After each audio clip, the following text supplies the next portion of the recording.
92.5. Brooke and Jubal's second date update. There's a lot of pressure when you go out on a date with somebody that was set up by friends. You know, because you know the same people and you can't go back to those people after and be like, yeah, the date was okay, but now that person's gone. I don't know where they went. They just sort of disappeared.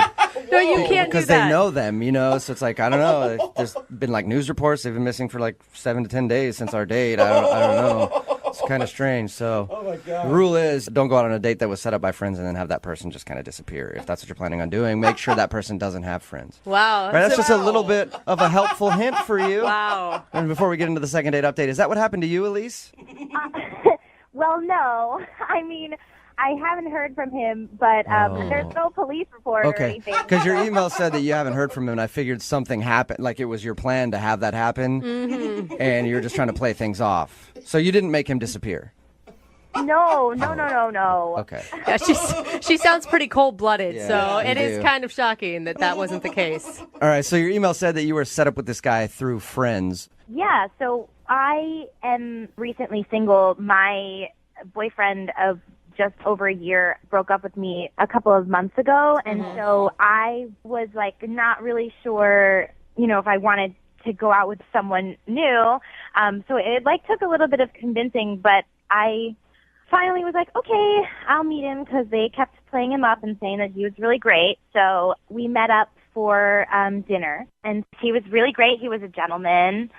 We had lots to talk about. There was never like a weird breaking conversation. What kind of things did you talk about? Just sort of like music. We talked about TV shows that we watch. I think I know why he's not calling you back. It sounds like a really boring date. No, it wasn't. So do you like TV? Yeah. No, it really was fun, but I was just like a little nervous, like more nervous than I thought I was going to be. Were you just nervous because you hadn't been on a date in so long, or because you had really built this guy up in your head? Just because I hadn't been on a date and I hadn't been out with anyone except my ex in so long. But he was really great, like everything that I could have wished for in a guy. Did you point out the whole time how much different he was than your ex? That's always a good move on a first date. I said to him, like in the middle of the date, like I was just thinking that I hadn't been on a date since I was with my ex. So like I said that to him just because it was on my mind, and he was just like, oh yeah, I heard, you know, our friends told me that you would, you know, just broken up with someone, and then I was like, but I'm over it, so it's fine. See, the secret is you need to do that while crying. You know, so you seem vulnerable. Let the guy in a little bit. Oh, you think so? I should have done that. Yeah, crying and then talking about how all men are evil and they'll break your heart. That's what you should have said to him. Next time we go out, I'll tell him. So how did he react after you brought up your ex? Was that a weird moment, or was it something that was glossed over? I mean, I don't think it was that weird. Like, we talked about it for a little while, and he listened to what I had to say, and then at the end of the night, he gave me a hug, and I said, like, you know, it was really fun, and I hope we can do it again. And he was like, yeah, absolutely. That sounds positive. Yeah. You would think, right? Right. Now it's been like 10 days, and I haven't heard from him. Like, I text him, but I haven't heard back, and I don't know what's going on. What have your friends said about it? They basically just said, like, he's kind of acting weird, and, like, he's not really talking about it. Whoa. So Did you get that feeling, like they're lying to you? I don't know. I mean, I want to think that my friends wouldn't lie to me, and I mean, I would just rather know, like, if you're not interested. But I don't get it, because he was interested. Like, it was a good date. So do you have any theories then? Why do you think that he's not calling you back? Maybe he's seeing someone else and he just doesn't want to tell me. But, like, I would like to know, you know, don't just ghost on me. That's weird. Yeah. And are you really over your ex? Yeah, I mean, it's done. I mean, it's over with me and my ex. Are you sure about that? Yeah. Doesn't sound like it. Yeah. He was very clear about that. Okay, he was clear about that, but is it over in your head? I mean, I can't be with someone who doesn't want to be with me. Okay, so you would actually prefer to be with your ex if you could. But I can't. All right. Well, maybe this guy picked up on that. I don't know. That's the only thing I can think. Yeah, I mean, maybe he did, but I would love to know what happened and what's going on. All right, well, we'll play a song, come back, call him, and get your second date update then, okay? Okay, great. All right, hang on. 92.5. Brooke and Jubal in the morning. Second date update. If you're just tuning in for the second date update, Elise is on the phone with us, and she wants to call a guy named Ryan. They were hooked up through friends, went out to dinner. I should also mention that she's recently out of a relationship, and she is definitely over her ex. As a matter of fact, while she sits there about to make the phone call to find out why this guy isn't calling her back, she's looking at a picture of her ex-boyfriend, wishing things would be different. Am I right, Elise? No, you are not correct. Elise thinks that the reason this guy isn't calling her back is maybe when she was sharing how she just got out of a relationship, it could have seemed like she wasn't really over her ex yet. And we know that she actually is not over her ex yet. Well, and that's okay, Elise. I am as over my ex as I can be at this point. There you go. Guys. So you're kind of over your ex. I'm interested in Ryan. Okay. So there's that. All Which right. is the first step in recovery, really. I mean, finding someone else to get interested in, for sure. Well, I'm going to dial the phone number, get him on the phone, and find out why he's not calling you back, okay? Okay. Here we go. If not, then we'll just call your ex after.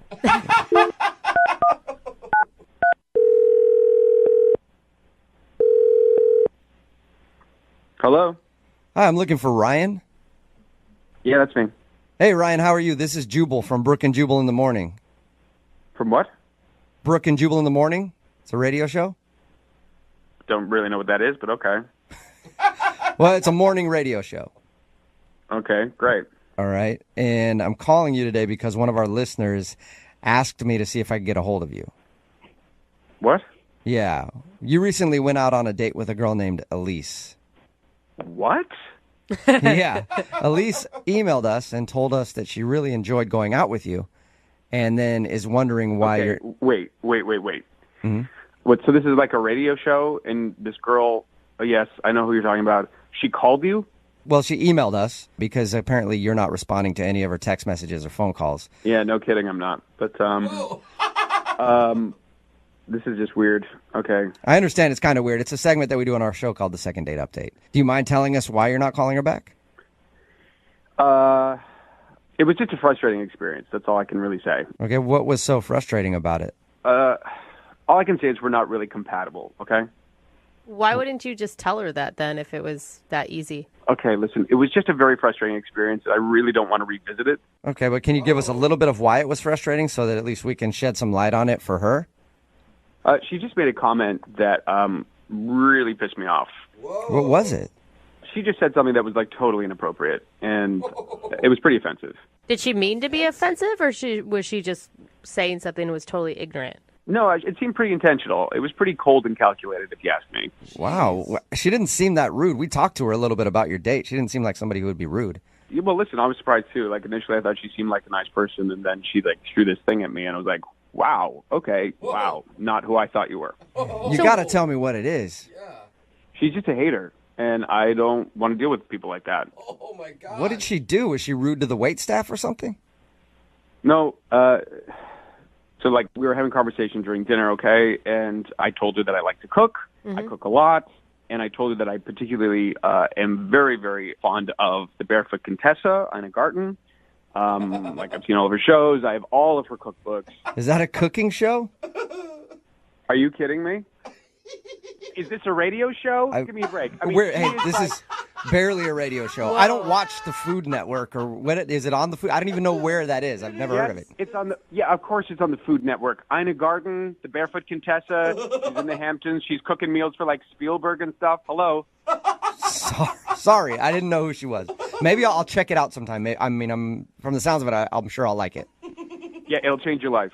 Okay. I think she's like the most amazing woman that's ever lived. Wow. And Elise responded in an extremely rude way. It was incredibly disrespectful. What did she say to you? First of all, she laughed at me. She like dropped her fork and openly laughed. Like everyone in the restaurant turned and looked. She was just laughing her face off at me. Because you like the Barefoot Contessa. Because I like the Barefoot Contessa, apparently. That's hilarious. I don't know. So, but then she says, in a really loud voice, she goes, "That lady, she's the worst." And I was like, speechless. Wait. Could not. I was like, what? What? So I'm she confused. said that she didn't like the Barefoot Contessa, and Yes, she said she did not like the Barefoot Contessa. Not only that she didn't like her, she said she was the worst. And then she went even further. She said she is so fake, her show is so boring, and oh my God, okay, and her recipes are like so simple, they're for like a middle school cafeteria. And I was like, oh, you have got to be kidding me, lady. You have got to be kidding me. you're that into cooking. This is bigger than food. This is, yeah, the food's amazing. This is about this woman, this incredible soul, okay? And to disrespect her like that, I don't think so. Not on my watch. I was like, you go for the Barefoot Contessa, you're coming for me. Are you joking? Yeah. I'm sorry. Maybe you didn't hear me. She said she's the worst. It's like she insulted not only Ina Garten, but she insulted me. I mean, like she just sort of said what I believe in, the thing that I care about the most, is a joke. I'm like, you know what, lady? I'm going to toss this table over and walk out because that is some bullshit. Then why did? This is so crazy to me. That would have been great. Well, don't you wish that you could tell Elise off a little bit then? I mean, and let her know. No, I don't want to have anything to do with her again. That bitch is dead to me, okay? Okay. All right. Well, I should probably not tell you this, but I'm going to tell you anyway. Elise is actually on the other line listening and wants to talk to you. What? Yeah. Ryan? Wow, this is just getting better and better. This is amazing. I am like, I don't even know what to say. Yeah. Well, you certainly knew what to say the other night about the Barefoot Contessa. That was pretty clear. I have no idea that I offended you, and I'm so sorry. I can't believe that you're so worked up over this. I mean, I don't know. If you had said something to me about something that you care about a great deal, and I laughed at it and threw it back in your face, you wouldn't have been offended by that. You got to be. I mean, but I yes, she's not my favorite, but I don't. It's not like I said I hate her. She's the worst. She should, jump off a cliff or like. I just said I prefer the show with Giada, and I like. Oh my God, that was like a recipes. stake through my heart. It was like a stake through my heart when you said that. You want to talk? You think Ina is fake? That is fake. I mean, that is like you open up the dictionary, the word fake, and there's a picture of Giada. That's all I know. Shots fired Whoa. over Cooking Network personalities. Giada is She's hot. not really Italian. She's from Long Island or something. I mean, come on. And then she does the Italian accent when she says Italian words, and then the rest of the time she has no accent. It makes me want to puke. I'm just like, it's disgusting. That is like capital F fake. Okay. I don't understand. You just went silent, and then we moved on with the conversation. But we could have talked more about it if you were so upset. I didn't. I just don't understand. I don't think I said anything that was so horrible. I just said, Oh my! I don't. You stop saying that. Please stop saying that. I mean, I can't even. Who would say anything like that about the Barefoot Contessa? Ryan, Who would ever say something like that? People disagree on things every day. This isn't a disagreement, okay? This is about the thing that I care about the most in my life, and you just pissed all over it. You were just like, oh, what a waste of time. What a loser you are. Well, thanks a lot, lady. Thanks. Right? Don't you think that maybe it's unhealthy to like the Barefoot Contessa that much? I don't even want to talk about this anymore. This is exhausting. Frankly, I'm surprised that this whole time we've been on the phone, Elise has not actually apologized to me. Elise, do you want to apologize? Well, I am very sorry that I offended you. Do not apologize. I'm not going to apologize for feeling the way that I feel or having a conversation and disagreeing with you. But it wasn't a disagreement. It was a full-on attack. It was an Oh, my attack. goodness. And if Oh, you my think it was goodness. anything less than that, then you're insane. Oh my gosh. At this point, I would love to ask you guys if you will go out on a second date. We will pay for it, You right? have got to be kidding me. Maybe you just need some more time together to talk about your favorite cooking shows and the Barefoot Contessa and get on the same page. Guys, I think I'm okay. Yeah. Absolutely not. I don't want to see her ever again, period. Oh, man. All right. Oh, okay. I did not see this turn of events happening. But Ryan, thank you for your time, and I'm sorry you had to endure Elise and her hatred of the Barefoot Contessa. Yeah, okay, whatever. Yeah. Elise? Wow. Well, thanks for clearing that up for me, guys. No problem. Hey, welcome back to single life. Oh, man, sweetheart. I can't wait to see what nut job I'm going to get set up with now. Yeah. Brooke and Jubal in the morning. Just got a text in at 78592 that says that dude Ryan is going to be on TMZ sometime soon. Found hiding in the Barefoot Contessa's kitchen cabinet. Yeah. It's Brooke and Jubal in the morning talking about today's second date update. This girl named Elise wanted to call a guy named Ryan to find out why he wasn't calling her back after they went on a date. It turns out she did something terrible and insulted his favorite cooking personality, the Barefoot Contessa. He was hot, too. Really angry about it. I don't think we've had anyone on this show as passionate as that guy. About anything. No. Let alone a cooking show. Yeah. Yeah. And people are texting in at 78592. Now it's moved on from them just commenting on the second date update to now they're just arguing about which cooking show is the best.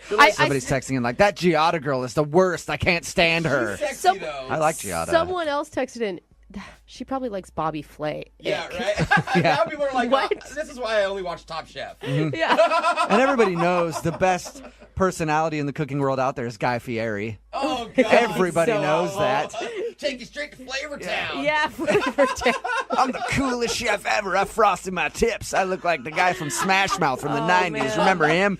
I'm a I badass. put my glasses on backwards on the back of my head. It is impressive that he's still trying to bring flame shirts back. It really is. You know? So there you go. Screw the second date update. It's all about the hot topic today, and that is who is the best and worst chef out there on TV.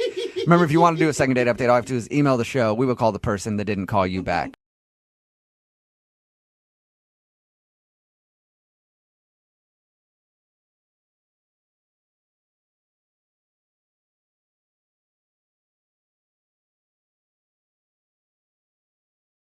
Moving 92.5. Brooke and Jubal's second date update. A girl named Erica is on the phone with us today for a second date update.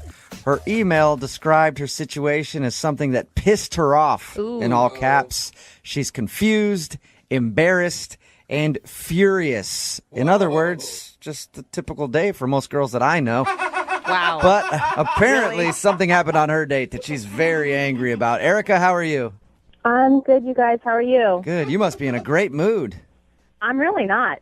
I'm not surprised at all. Your email sounds like you're actually really angry. Tell us a little bit about who you want to call today for your second date update. Well, I met this guy, Jordan, at a club, and I just want to see what the hell happened. Okay, Did so you get- start off with what the hell got us here. What happened? I went out with my girlfriends a few nights ago. We went to a club and having a good time. You know, really wasn't going to meet anybody. I just was going out with my girlfriends, and I met Jordan, and we met on the dance floor, basically, because you can't hear anything at the club. It's very loud. And he did, like, this little cheesy dance move, and I just thought it was charming. I thought it was cute. I Yeah, loved his- when you're on the dance floor, the typical move is you come by and you put your hand in the small of her back. Yeah. Or you just kind of clench her hips a little bit and just say, hey, what's up? Women like that a lot, don't God, they? you just give me chills describing that. It's so creepy, dude. So this guy did a cute little dance move, and you guys ended up dancing together. Did you talk at all? I mean, we tried. You can't hear. I mean, literally, you're standing, like, on top of one another and dancing together, and you can't hear one another. All you can do is just smile and dance. Right. So did you guys go somewhere after that, or did you do a date later? We did. We talked about going to really, like, a quiet bar that was down the street, and we decided to meet up there. So I told my girlfriends that I was going. I told them exactly where I was going. And they wanted to come with me, but I said I was okay, and I took myself there. All right, and how was it when you actually got a chance to talk to the dude? Well, this is what happened. I got there, and I picked a spot in the bar where, you know, when people walk in, you can see. Right. And we did exchange numbers, so, you know, we would have each other's numbers. And I sat there and I waited, and I waited, and I waited some more, and literally I waited half an hour. Half an hour. Didn't you think it was kind of weird that you guys didn't walk to a bar together? Well, I wanted to say goodbye to my girlfriends, let them know where I was going, Yeah. and then I left after saying goodbye to them. And so I figured he would be there waiting for me. So Instead, it was the other way around. You waited 30 minutes for him and then you gave up, or did you wait longer? No, I texted him. I was like, where the hell did you go? Where are you? So he texted back, and he said something came up with his mother. Whoa. Okay, why are you Okay. so angry? Well, it sounds like an excuse. Why? Because we had just talked about meeting up at this place, like... But you're not invested. I mean, it's just some dude you met on the dance floor. I mean, you really actually liked him that much? I mean, he totally ditched me, and he used some lame-ass excuse, excuse my language, he used this lame excuse about his mother that just happened. What if we call him for the second date update and something really did happen with his mom? Are you going to feel bad? There is no possible way. I mean, yes, anything's possible, but there's no way in that half an hour that something happened with his mother. Okay. So you're certain that the mom thing is a lie, so why do you think he ditched you? Because he probably met some other, like, hot on the floor and decided to diss me. I don't know. So he found something better is what you're thinking. Well, probably in his mind he found something better. Maybe more instant. Maybe he was instantly satisfied in the club bathroom. Whoa. Whoa. Sounds like a good night to me. Yeah. I'd be too tired to meet up with you a half hour later. I'd be asleep in one of the stalls. Whatever happened, he should have at least been honest with me and give a little respect. I mean, we just made a plan. Text me. Don't give me some excuse about your mother. Just say, listen, something came up. I'll call you tomorrow. Let's go on a proper date. Uh-huh. I don't know. Have you tried to text him since that night? Hell no. Okay. So this is just the last thing you heard from him was saying that something came up with his mom, and then you guys haven't talked at all. That's it. Do you have like a lot of pent up anger about like just dating in general? You know what? I'm tired of the bullshit. I really am. I'm tired of it. It's, you know, I'm starting to get the idea that the lesbians have the right idea. This is ridiculous. All right, so bottom line, you got ditched by this guy. You're pissed about it, and you want us to call him and ask why he did it. Yeah. Okay. Do you want a second date? I don't know. Let's hear what he has to say. I don't know if I would want to go out with him. Do you know anything about him at all? I know that he is a jerk, and he blew me off, and I want to know why. All right, well, we'll play a song, come back, call him, and get your second date update, okay? Yes. All right, hold on. Moving 92.5. Brooke and Jubal in the mornings. Second date update. Right in the middle of a second date update, and if you're just tuning in, Erica is on the phone. Today, she wants to call a guy named Jordan. I'm actually excited to call Jordan, too, because I think he and I have a lot in common. I know for me, every time I've met a hot girl out at the club and we've ended up making out on the dance floor, I'm thinking about one thing and one thing only, my mom. And that is exactly what happened to Erica. Apparently, she met this guy, Jordan, while they were out at the club. They danced a little bit and then made plans because they couldn't really talk to each other to go to another bar. So she left to go to that bar. She waited for half an hour. He never showed up. And then all she got was a text from him saying, sorry, something came up with my mom. She thinks that's an excuse and that she got ditched. Erica, are you ready to give Jordan a call? I'm just whatever, you know. I mean, if we were girlfriends and I was giving you advice, I would tell you to let it go and not waste your energy on this guy. You know, normally I would agree with you, but this happens so often that I just want an answer. I'm pissed that he ditched me, and I just want to find out why. All right, well, I'm going to dial his phone number right now and see if we can get that answer for you. Here we go.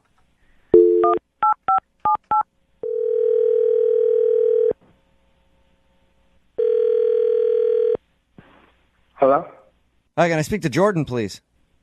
This is him. Who's this? Hey, Jordan, how are you? This is Jubal from Brooke and Jubal in the Morning. From who? Brooke and Jubal in the Morning. It's a morning radio show. Oh, okay. Is this like a job? A job? Is that what No, you just did said? you apply for a job at a radio station? I don't know. No. Okay, well, no, it's definitely not for a job. I have a couple of questions for you, though, if you have a minute. Okay. So the reason that I'm calling you is because we actually got an email about you from one of our listeners. Me? Yeah. It's a girl that you met out at a club. I would call it a date, but you didn't really go out on a date. You guys kind of made out on the dance floor, and then you made plans to meet her later at another bar, but never showed up. Her name is Erica. Oh yeah, she was good. Okay, she was good. All right, so you remember Erica. Well, Erica emailed us because she's confused as to why you didn't show up at the bar like you were supposed to. Oh yeah. I really wanted to. Like, she's really cool. I wanted to see her a lot, but I just couldn't. Why not? No. It's just not the right time. It's not the right time, but you hung out with her for a little while before that. Oh yeah, that was really fun. She was amazing. Oh my Okay, God, so when you had a say great it- time with her. She was amazing. She was hot. All that stuff. We're just calling to find out why you blew her off at the other bar. She said you sent her a text message that said, "Sorry, something came up with my mom." So did you lie to her about that? I didn't lie, but I might have stretched the truth. Nothing. So nothing came up with your mom at all then. Not really. So you lied. That's a lie. All right, can you just be honest with us? Why did you ditch her at the bar? It's very obvious that you did.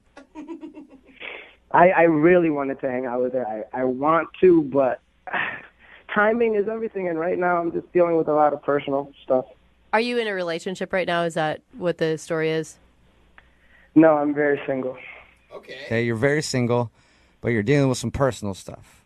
Yeah, like stuff. So you want I don't understand what stuff you're talking about at all, actually, but you do want to see her again. I would love to see her. Can you give us a timeline on when you'd like to see her again? It depends, but maybe a week. Maybe a week. Why Look, haven't hey, you? how about this? Can you just give us anything? She's really confused and kind of like hurt that you would blow her off at that bar. You guys promise not to tell her. I promise. So I really did want to hang out with her. The truth is, I actually did go to the bar. Okay. It's just that they wouldn't let me in. They wouldn't let you into the bar? Why? They found out I had a fake ID and took it away. Wait, you're not They 21? confiscated your fake ID? No, I'm not. How old are you? I'm 18. You're 18 years old? Oh my God. Yeah. What the Are you f***ing kidding me? You're 18?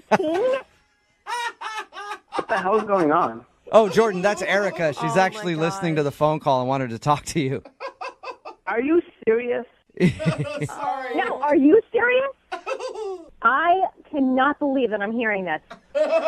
You guys said you'd never say anything. Isn't this illegal? Well, no, technically I didn't say You're anything. illegal. Technically, well, not necessarily. Well, He in is the legal. bar. He's 18. And I didn't say anything, Jordan. You technically Oh, did. Jordan. She just heard it. You guys ruined it, man. Are you serious? I don't even know what was gonna happen. Oh my God. I was gonna get some. Oh my gosh, Jordan. Yeah, I don't think so, Jordan. I was yeah? definitely going to find out how old you were. You are. Is that why you Oh were my all God. up on me at the club? Erica, I have to know, how old are you? Me, I'm 26 going on 27. And making out with 18-year-olds. Nice Hey, work, girl. You get Erica. All right, look, everybody relax over there, okay? This is up, all right?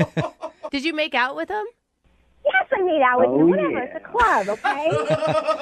Well, Erica, in your defense, you didn't know that he was 18.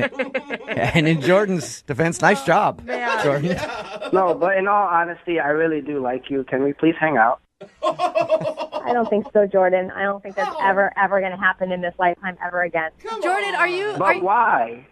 Why? I am closer to 30 than I am to 20, and I am looking for something long term. I'm not looking for you. I'm way more mature than you think. Age is just a number. Yeah, I don't think so, Jordan. It's never going to happen. I need someone older, someone who actually has a driver's license that's legal, not a fake ID. I have a driver's license. No, she means Yeah, like she means one that is actually of your age and that you're not using to get into bars, Jordan. Look, I don't want to argue with you, Erica. Can we just please talk in person without all of this mess? What is this? Jordan, have you Are even you serious? graduated high school? I mean, you're 18, buddy. I'm about to. Oh, wow. Erica, are you? He realized that you made out with a high schooler in the bar. You could go to prom. You know what? That's disgusting. I cannot believe that I made out with a high school senior. Well, then let me ask the question. Deal. Let me ask the question. Jordan, would you like to go out on a second date with Erica? We will pay for it. I would love to. Plus, you can get some from me that night. Ooh, there you go, Erica. Oh, my God. Experienced man. I can't even respond. I'm disgusted. I can't. I have nothing. You responded at the club. Oh, wow. Jordan, you might be 18, but the confidence on you is amazing, man. Erica, you might want to think about dating him because he's got the kind of mentality that could make him a millionaire by the time he's 25. I am no way in hell dating a teenager. There is no Teenager? No. Tell you what, Erica, in a few years when I've matured to your standard or whatever you want, can we please talk? No, Jordan. Go find yourself a cute little 15-year-old and go make out in a park somewhere. Hey, Erica, Wow. the second date update was obviously not successful for you. You didn't get a second date. I just want to leave you with one more thing before we finish this up. What? I just want you to think about all the stuff that's being said about you in locker rooms at high school. So mean. Brooke and Jubal in the morning. Take away your things and go.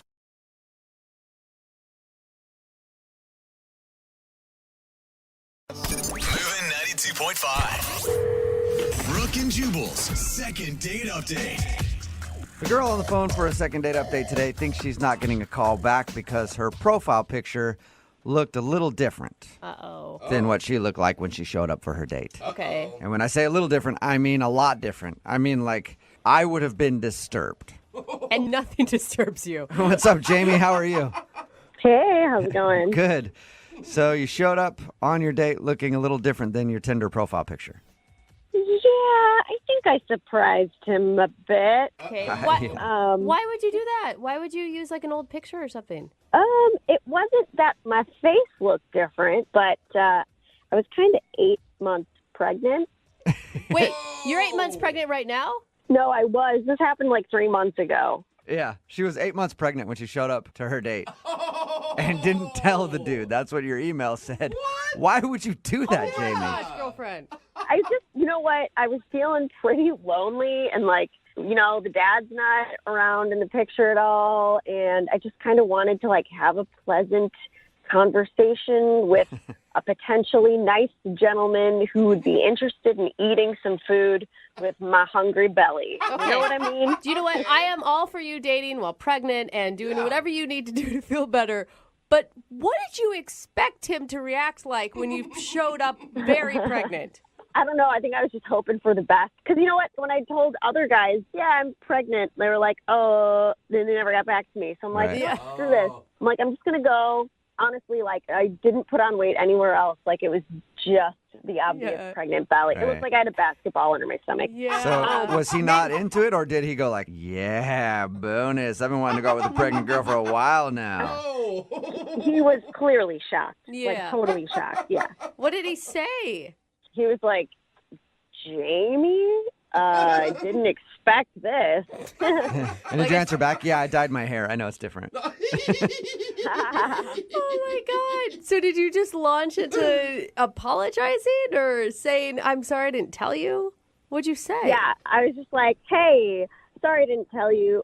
It's been real hard getting a date while pregnant. And he was like, All right, so Really funny. how did the rest of the evening go with him then? I mean, was he still cool to you? yeah, it was actually a really great evening. Like, we just talked. We had a great conversation. You know, it was like at least an hour and a half or two, and like ate dinner, hung out, and he paid for the meal, which was super nice. Like, I always offer. Especially when you're 8 months pregnant. That's a lot of food. Yeah. Oh, yeah, I put it back when I was pregnant. Yeah.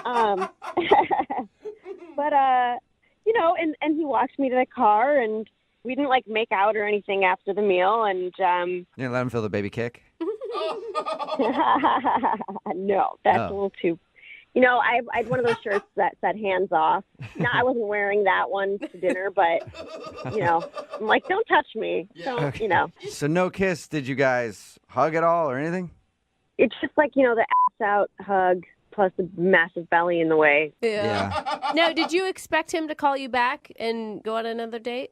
We didn't talk about it or say, let's do this again, because it was just kind of like a pleasant goodbye. And I didn't reach out to him after that. I figured I already surprised the guy. If he wanted to see me again, he'd reach out to me, Should have invited him to the delivery room. I didn't want to pursue it too much since I obviously wasn't honest with him in the first place. Right. But honestly, I've been thinking about him since.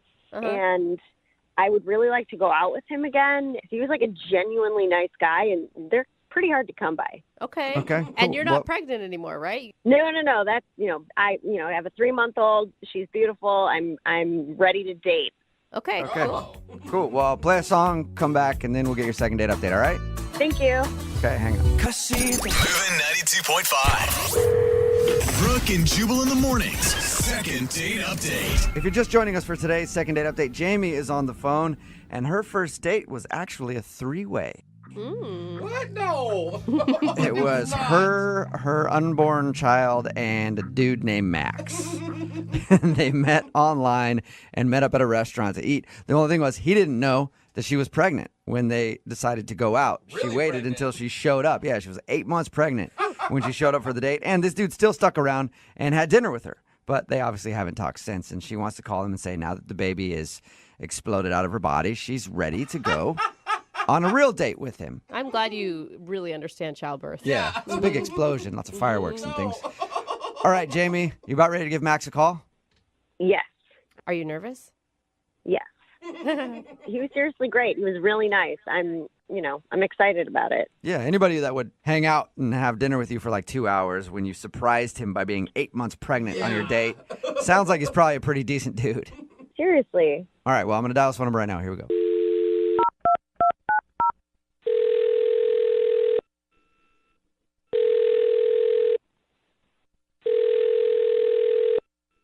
Hello?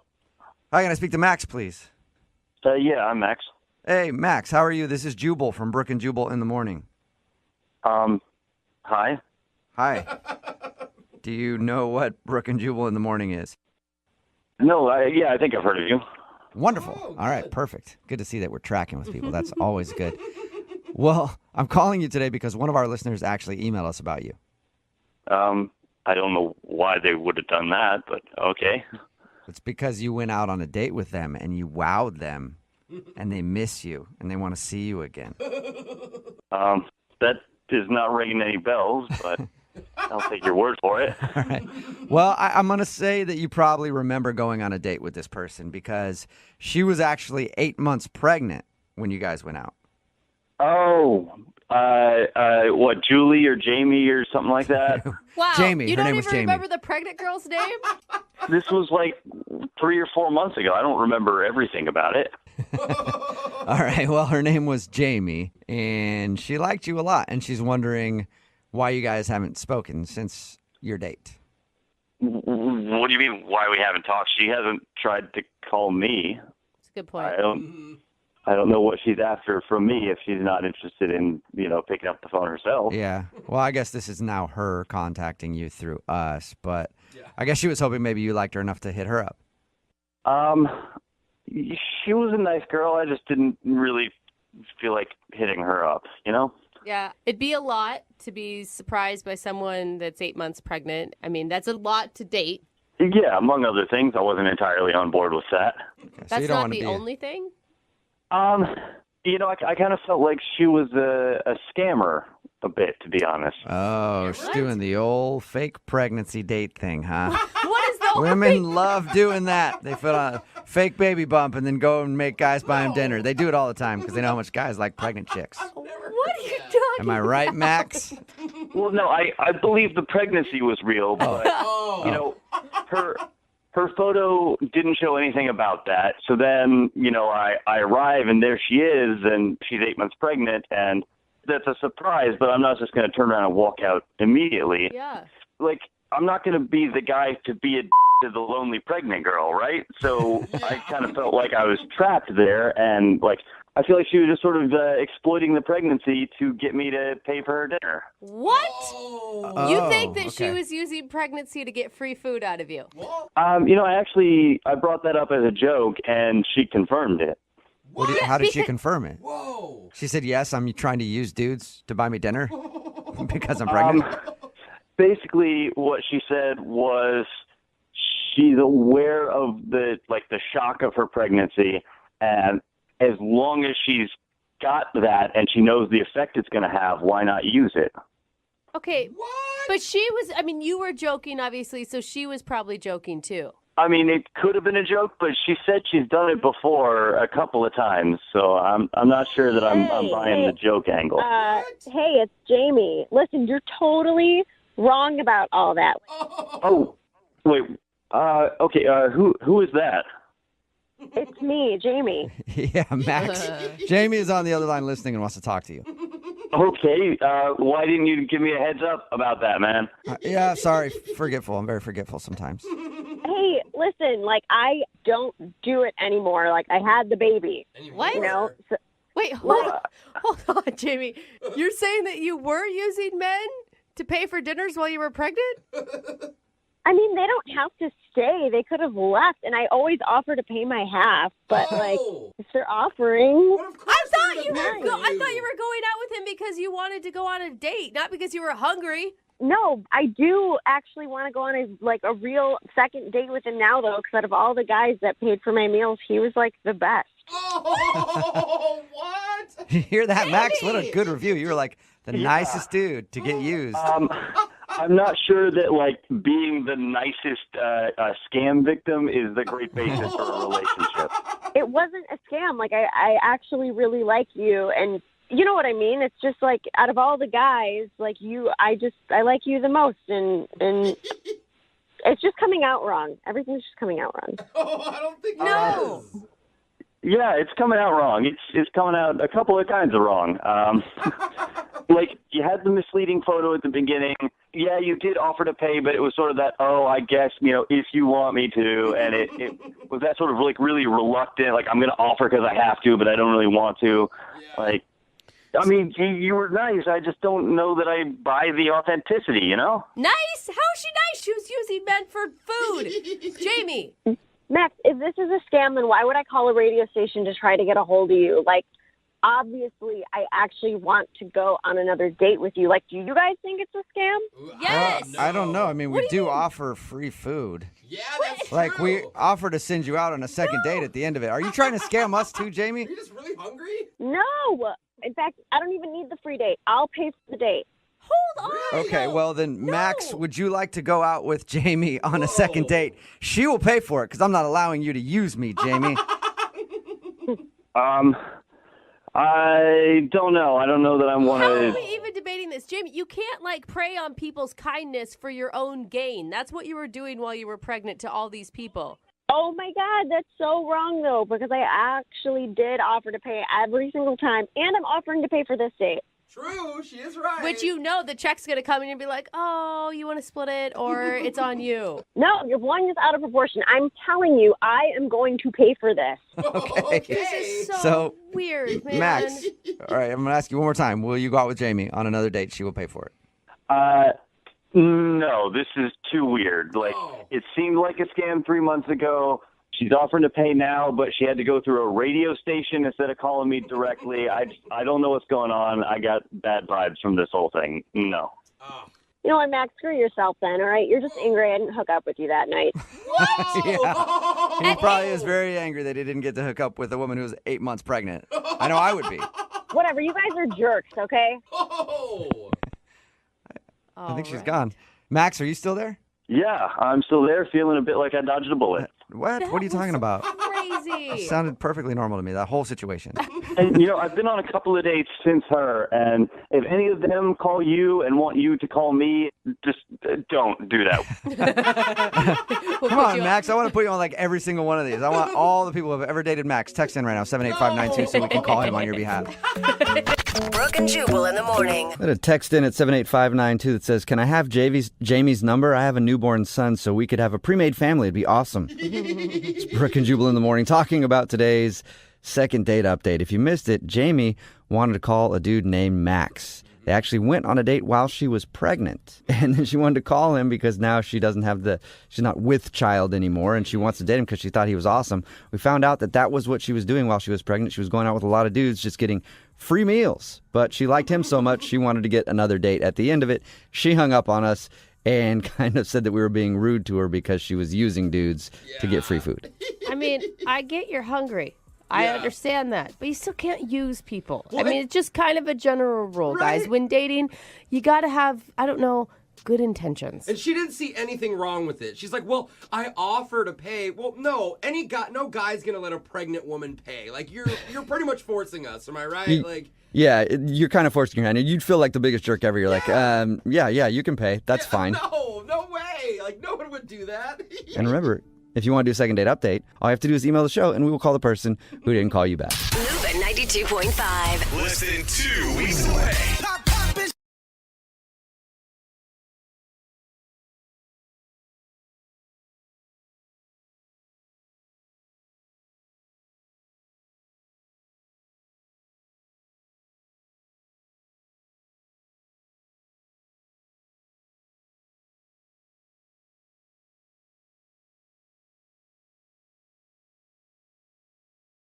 Need LASIK? Trust the experienced team at the LASIK Center at Evergreen Eye Center. No glasses, no contacts, no limits. What will you do?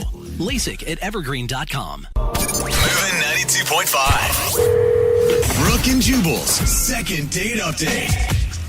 We've been doing second date updates for a long time, and we've heard a lot of corny, cheesy pickup lines. But today's involved violence, and that's why I'm into it. Corny and violent, I'm definitely down. I want to hear about it. And that's why Samantha is on the phone. She wants to do a second date update today. What's up, Samantha? How are you? I'll be better once we get this figured out. Oh, my God. Are you the violent one in this situation? No. Well, kind of, yeah. Yeah, I was going to say, you said no, but I read your email. It sounds like you were the violent one. Oh, I like how she laughs at it. Like, I mean, yeah. Well, it's okay. I'll just tell you what happened. So I met this guy named Corey at a house party, and the way we met was pretty weird. He came up to me. I didn't know him. He was like, hey, can you do me a big favor? And I was like, okay, what is it? And he was just like, can you just slap me in the face as hard as you can? What? Whoa. He just came up to you out of the blue and asked you to slap him. Yes. Yeah. And I was like I was like, is this some sort of like weird kinky thing? It's like, I was so confused. Dude, did you just pull back and do it, or did you tell him no? No, I was just like, no, I'm not going to do that. And he was like, no, like, I'm not going to be mad at you. I promise, like, you'd be really helping me out if you would just slap me in the face. Why did he want you to slap him in the face? Well, after I kept being no, like, finally I was like, okay, and then I slapped him, and then he was just like, oh, thank you so much. Now I know I'm not dreaming. You are real. Oh, wow. my God. What? Yeah, see, that's what I meant. Corny pickup line, but at least it involved a slap in the face. I didn't see it coming. Yeah. That is a lot of work. So much. Yeah, it was a lot of work, and that's why I liked him. I thought that was actually pretty funny. And Oh, my God. How hard did you hit him? pretty hard. It would have been awesome if you just knocked him out. Yeah. And he would have never been able to deliver that line. It's like, that's not how I planned it. He was kind of really starting to annoy me, so I just really went for it when I hit him. Oh, my God. So, wait, did you guys hang out that night, or did you go on a date later? Well, we continued talking that night, but then we did end up getting coffee the next weekend. Was there any slapping or hitting involved in that? No, Okay. not that time. Okay. Aw. How was coffee with him then? I was having a good time. I think he was, but then he did have somewhere he had to be, so Oh. we only hung out for maybe like an hour. But that's kind of a long time for coffee.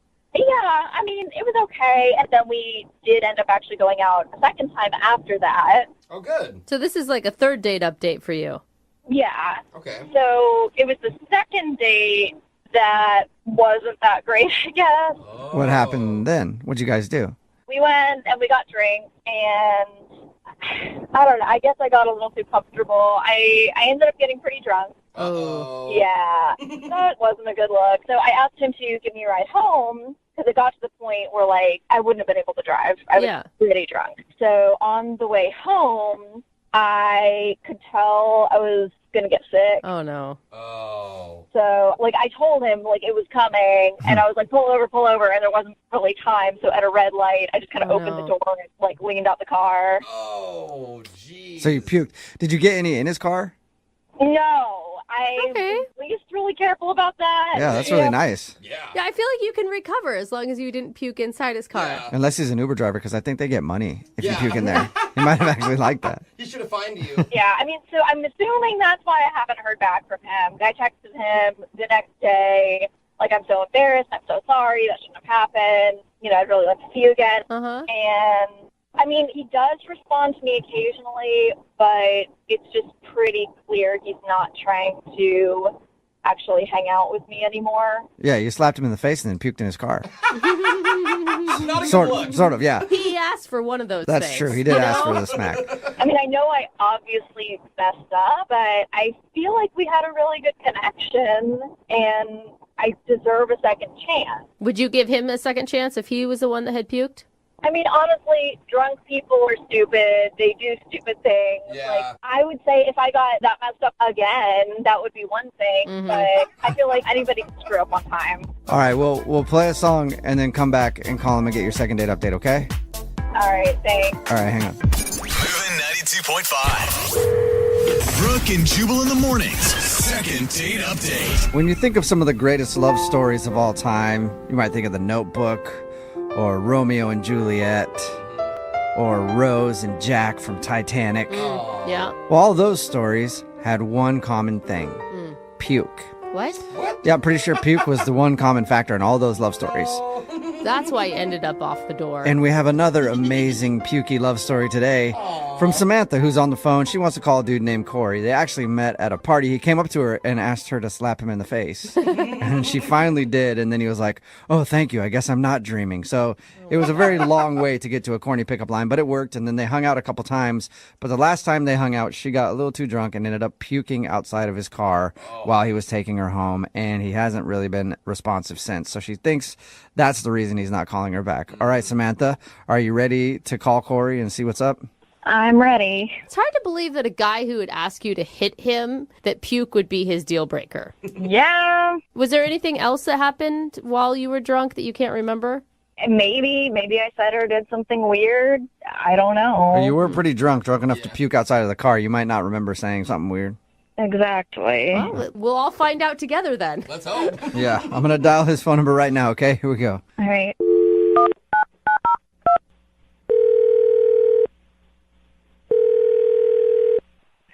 Hello? Hi, can I speak to Corey? Speaking? Hey, Corey, how are you? This is Jubal from the radio show Brooke and Jubal in the Morning. I'm sorry, who? Jubal from Brooke and Jubal in the Morning. It's a radio show. Okay. How are you today? I'm doing all right. I'm sorry, you said this is a radio show? Yep, and I'm calling you today because one of our listeners sent us an email about you. Okay, is this a prank phone call? No, it's not.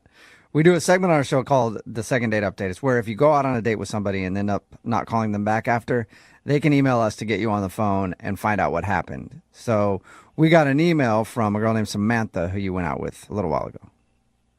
I mean, I went out with a girl named Samantha, not sure why she's emailing a radio station and you guys are calling me. This would be the Samantha that puked outside of your car when you're taking her home? Yeah, no, that one's hard to forget. The girl who puked outside of my car. Yeah, I didn't know if there was like a couple of Samanthas you went out with. There was like the normal Samantha and then there's the puke Samantha. We're talking about the puke Samantha.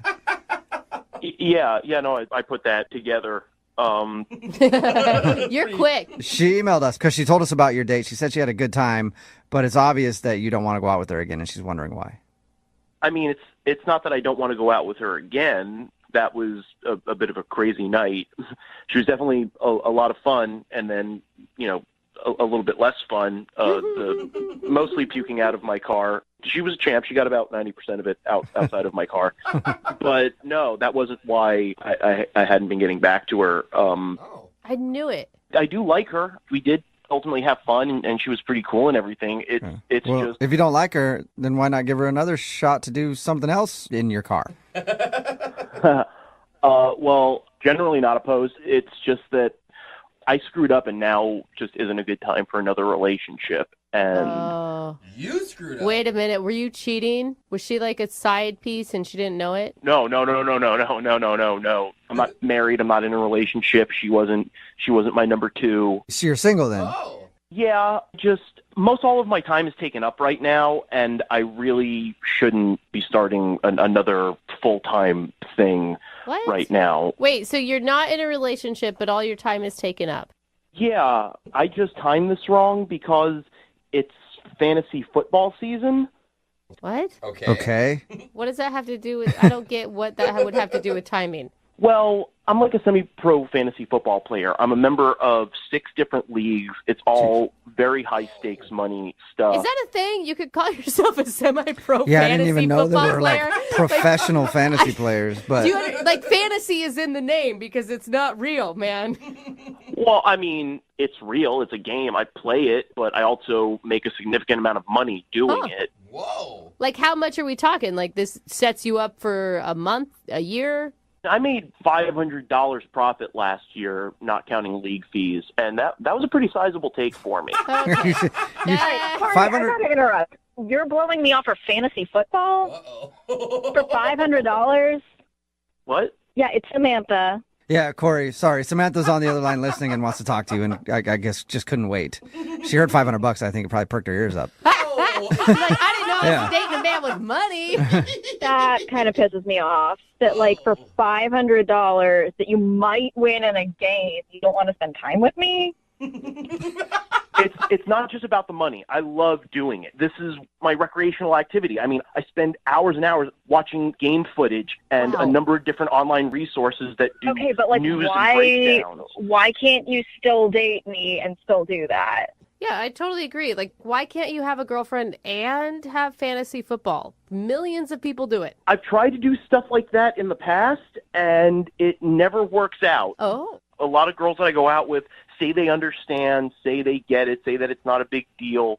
But by the time it's week 6 and Antonio Brown goes down with a leg injury and I'm freaking the hell out and I'm just looking for support and comfort, and you're like, what do you mean your little electronic man hurts me and you don't understand? I have to swap out these players before. Oh, wow. It makes it really difficult to maintain a relationship. Okay, like, I don't think it's that big of a deal. Like, I don't understand why you wouldn't be able to just put your phone away if it was bothering me. Like, I would think you would prioritize the living person sitting in front of you over your fantasy players. Yeah. Eventually I would, but this is the issue, all right? I made a mistake. When I saw you that night at the party, I knew that the season was starting in 3 weeks, and I should have known better than to approach you and try to start something up knowing that I wouldn't be available, and I apologize for that. Okay. I've heard enough. Well, he's trying to be responsible. Yeah, I mean, right? at least he's like trying to think ahead to be like, I don't want to cause Samantha frustration when I start getting into fantasy football season and all my time is taken up. Yeah, and Samantha, I did enjoy it, and this is good for you. You don't have to put up with me doing all of my statistical analysis and you watching all the games and everything. This takes the burden off of your shoulders. Then, trust me, by the second week in February, I am ready to hang out. But Corey, why would she want to hang out with you? You're just going to have to dump her again next football season. Yeah, this is not what I thought it was going to be. Like, honestly, this is just stupid. See, girls never understand. I knew that you wouldn't be able to understand how important this is. I mean, I understand. Like, I've dated guys that have played fantasy football before, but, like, it didn't take up their whole lives, like an obsession. Like, they still made time for me. Well, maybe they just weren't fully committed. I guess not. Well, it just seems like, Corey, like, this is your hobby, and that's great. But your passion is bordering on obsession. No. you're stopping the rest of your life to play fantasy football. Seriously, it's a computer game. Like, it does not matter in, like, the scope of life. Excuse me, all right? It does matter, all right? This is my passion. This is what I'm into. If I were a fantastic painter and I was like, I have to step away so that I can paint this, travel to paint this magnificent vista and put it on canvas, would you be like, painting doesn't matter? They are the same thing. It's what I do for fun, and it's what I do for money. If I said, baby, I have to go to my second job, and you were like, you can't go to your second job because that means you're not with me, like, it was $500. It could be more than double that this time. It sounds like you guys are actually having the argument right now. It sounds like you're almost in a relationship. Listen, girlfriends come and go, but fantasy's always been there for me. I'm really happy for you. I've never had a relationship that lasted longer than my first fantasy football league, which I'm still in. Okay. Ooh, wow. Wow, how long has that been, Corey? We've been doing this for 12 years. Wow. Dang, that's a long time. That is Congratulations on that long-term relationship. Corey, I still have to ask the question. Would you like to go out with Samantha again on a second date? We will pay for it. It won't be on a Sunday. You know what? Don't even bother, because I was feeling like it was my fault. But now that I know what it is, honestly, I am not interested in the second date. What about in February? We'll do it right between when fantasy football ends and then fantasy baseball starts up. Oh, no. Come on. Fantasy baseball is a joke for losers. Oh, yeah. Sorry, I got it wrong, Corey. You're not a fantasy baseball dork. Oh, man, losers. He's a real man. Yeah.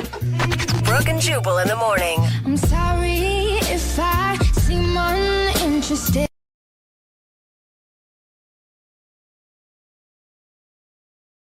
Moving 92.5. Brooke and Jubal's second date update. Have you guys ever gone out on a date with someone who is so incredibly attractive to you that it makes you feel uncomfortable? Yeah. You have? Yeah, until he took his front tooth out. Oh, it's that guy. Yeah. Okay. Yeah, that'll decrease somebody's hotness pretty quick. Tiffany, who is on the phone with us right now and wants to do a second date update, she emailed us, and that's one of the things that she put in her email. She said the guy she went out with was so attractive it made her nervous, and she didn't know how to act around him. Hi, Tiffany. How are you? Hey, guys. I'm good. How are you? Good. So you went out with a really, really hot dude, huh? And you couldn't control yourself. Couldn't concentrate.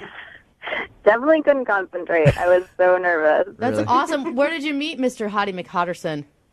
Well, I met him through friends, and, they showed me his picture and everything, and I was like, oh, he's really good looking. But, sometimes people aren't like their pictures, but when I met him, I was like, oh, God, he looks just like his picture. Did you almost faint right there? That's what I picture you doing right now. Like, oh, my God, and then you just fall down. That's how it felt. I was like, I'm woozy. Oh, my God. You felt woozy when you met him. Okay. You guys went out, and what did you do on your date? We went out to dinner, and I had a little bit to drink because I was trying to stay calm. And I know I probably had a little too much to drink, but whatever. Then I was like, let's go to my favorite karaoke bar. So we Ubered over there and drank some more, and we ended up back at his place, basically. And I know for sure we made out and we did stuff. Okay. And Is it kind of hazy? it's a little bit hazy. Okay. A little bit hazy. I'm not sure exactly when I went to bed, but I woke up at 7 and he wasn't there. And I waited because I thought, maybe he went to go get food or whatever. So I waited an hour and a half, and he wasn't coming back. So I just left a note. Did you wake up in his bed, or did you wake up on the couch? No, in his bed. With clothes on or with clothes not on? I had some clothes on. Yeah. I mean, you said you guys did stuff, so you woke up and he was gone, and you haven't heard from him after that at all. No, and it was a week ago, and I had left a note being had fun, whatever. And then I texted him a couple times this week, and I didn't hear back at all. Did he mention anything about having to go to work in the morning or something like that? Is there a reason that he would be gone that he might have talked about? I remember. Okay. Not that I remember. Yeah, he might have told you anyway, but you have no clue. Hey, I'm going to be leaving the country tomorrow morning for about a week, so I won't be able to be contacted. You have no idea. No. What did your friends say about it? The ones that, introduced you to? Well, one of them's just being weird about it, doesn't want to talk about it, and then the other one just says she, doesn't know, and, hasn't talked to him or whatever. So I don't think they know anything. Or they just don't want to get caught in the middle. Maybe. If it was just a one-night fling and that's what it is, are you going to be okay with that?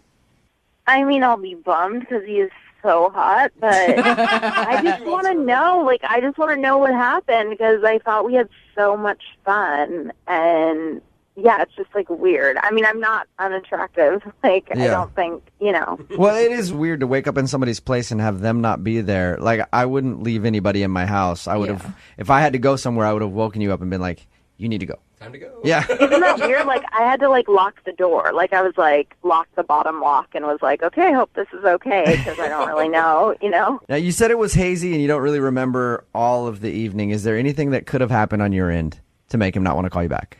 Nothing that I remember doing. I don't think so. Do you get weird when you get drunk?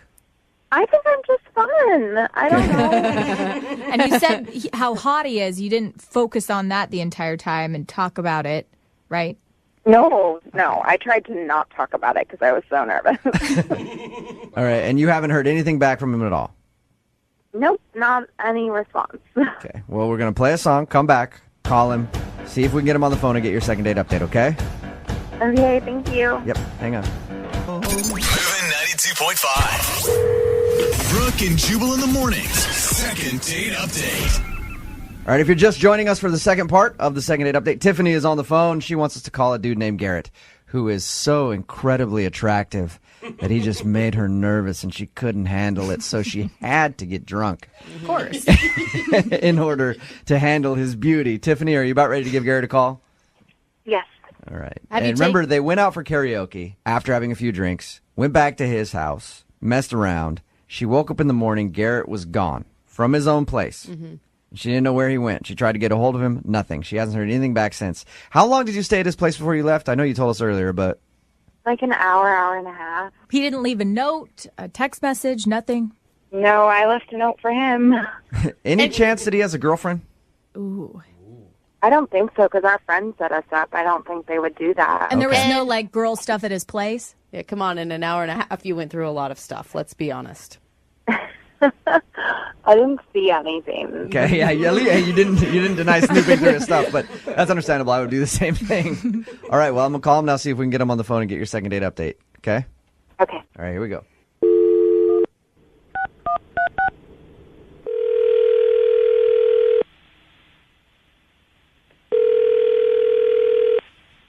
Hello. Hey, I was looking for Garrett. Yes, this is Garrett. Garrett, how are you? This is Jubal from Brooke and Jubal in the Morning. From what? I'm sorry? Jubal from Brooke and Jubal in the Morning. Radio show.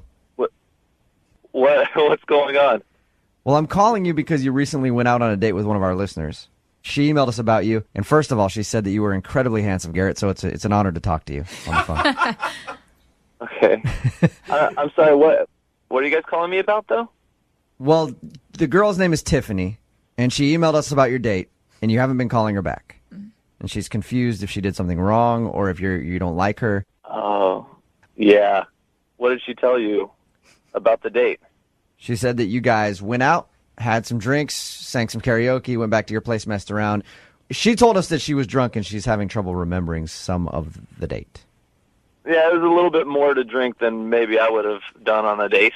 All right. Is that Hey, in her defense, she said the reason she drank so much was because you were so handsome she couldn't handle it and you made her nervous. That's got to be a little bit of a compliment, right? I guess so, yeah. All right. What was the most annoying thing she did? Well, she sang that, that song, Girls Just Want to Have Fun? Yeah, Cyndi Lauper. Mm-hmm. Yeah, that Cyndi Lauper song. Uh-huh. I don't know if she was so drunk, if she knew she was doing this or not. She sang it twice. At karaoke? She sang the same song over and over. She was obviously up for having a good time. She was putting a lot out there. Well, but why wouldn't you just text her back and just say, "Hey, I don't think it's going to work out"? She was drunk. Even after karaoke, it was just weird. The whole night. What else did she do that was weird though? You're killing us. It's fun to hear drunk stories. Okay, I don't know. She was so drunk. I wanted to take her back to her place. Okay. And she couldn't even remember her address. What? That's not good. That wasted? And that's why you went back to your place? I mean, part of me thinks she even did it on purpose, just to go back to my house, you know? That can work for a girl. It never works for a guy when you're like, I don't remember my address. You should take me back to your place. They're like, no, how about I put you on a bus and you just figure it out? I guess I was just really embarrassed over what happened, so I just needed to get out of there. Embarrassed for her? Embarrassed because you hooked up with her? What else happened? I don't know. I can't really talk. I shouldn't talk about it. Yeah, you should. Yeah, What? Hey, dude, Garrett, listen. She's the one that emailed us and asked us to call you. She wants to know what the reason is that you're not calling her back. So if it's an embarrassing story about her, she's willing to hear it. You promise you can't repeat this to anyone. You won't tell this to anyone else. Well, I can't promise that because this is going to be on the radio, but Tiffany wants to hear it. I don't know. Okay. Come on, just what is it? So we're at my place, and she pulls down my pants. Nice. That's not a weird thing that happens sometimes. You know, she's down there. I think I know what she's gonna do. She grabs my stuff and starts singing into it like it's a microphone. That's amazing! Are you serious?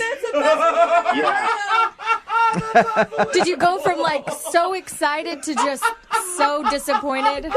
So confused. I was so confused. Can I ask her song choice? Girls just want to have fun. She's singing her karaoke song into your special microphone. Yeah. He got a song job. Yeah.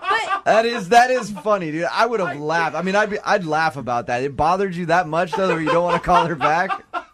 Well, it wasn't just like a joke thing. Like, she was doing the whole performance. She was like, come on, you know the words. Come on. How'd you stop it? Did you just, like, try to kiss her and be like, oh, get back up here. This is weird, yeah. No. I told her, I said, go wait on the bed.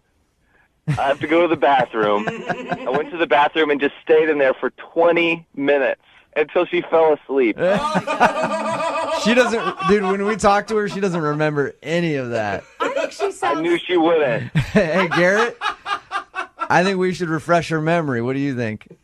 No, I don't want her to know anything about this. It's too late, Garrett, because she's on the other line. Oh, my God. And just heard everything you said. Tiffany. Oh, my God. Hey, little songbird. How's it going? Oh, my God. I'm so embarrassed. I really don't remember doing that. You definitely did that. Oh, God. I think it's awesome. Oh, my God. You ever done anything like this before, Tiffany? Is that your move? No, not a move. Not a move? Okay. Tiffany, do you think it in any way maybe could have been like you drunk being funny? I don't think so. Doesn't sound very funny. I think it sounds hilarious, yeah. I'm really sorry, Garrett. You totally do not need to text or call me back. I completely understand. No. And if you could just do me a favor and not tell all of our friends, I would really, really, really, really, really appreciate it. I'm fine pretending it never happened. Tiffany, if you think about this, Garrett really doesn't need to worry about telling anybody because you just did this in a second date update and it's going to be aired on the radio. Yeah. Oh, that's fantastic. I'm super excited about it, and that's awesome. It could be a funny story. Dude, I think you need to own it. I just think you need to own it. I mean, Garrett liked you enough to go on a date and hook up with you that night. Yeah, but you say Garrett went out on a date with her. That was before he knew that she was going to sing into his microphone. She sounds like a fun girl who's up for a party no matter where the party happens to happen. That's right. Thank you, Brooke. See? Hey, Garrett, would you like to go out on a second date with Tiffany? We will pay for it. I feel like it's going to be pretty awkward after this.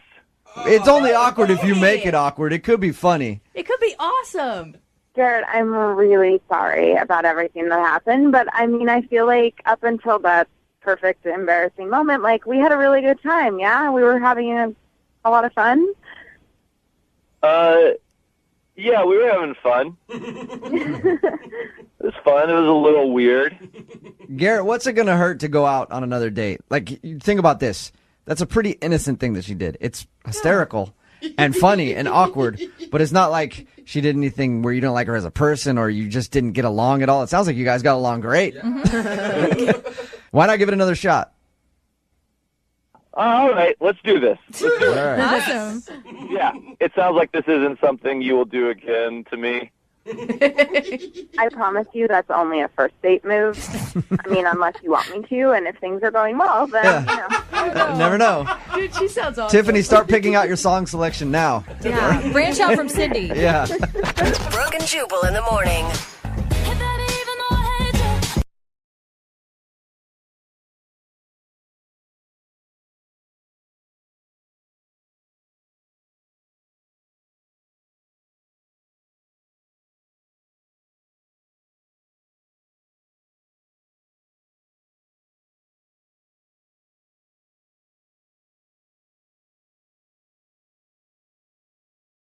Moving 92.5. Brooke and Jubal's second date update. Today's second date update is going to be a little confusing, so I need you to follow along. The guy on the phone today wants us to call a girl, but not to find out what went wrong on their date and ask her out again. Okay. He wants to call this girl to ask her friend out. No, Sort you of. can't do that. No, The girl that no, he went out he with? can do that. He can do it. Once you hear the story, you'll understand. Kurt, how are you? I'm good. How you doing? Good. So you want us to call a girl today, but not really to go out with her. We'll get into that in just a second. First, tell us a little bit about the girl that you want to call today. How did you meet her? Well, her name's Christy. I met her at a kickball league. Kickball. Oh, All right. that's a good so place. You play one of those Yeah. beer leagues like where you get hammered and play kickball. Those are fun. Yeah. Does she play on your team? No, she doesn't. Okay. She's on the other team. And All you, right. Oh, you just, rivals. you just noticed her? Or, I mean, what stood out about her? What stood out about her? A little bit of her uniform. That might have been a little bit of it. Nice. What? She's a nice body. Yeah. Oh, I get it. He's trying to be sly. Did you flirt with her by like nailing her as she's trying to run to first base?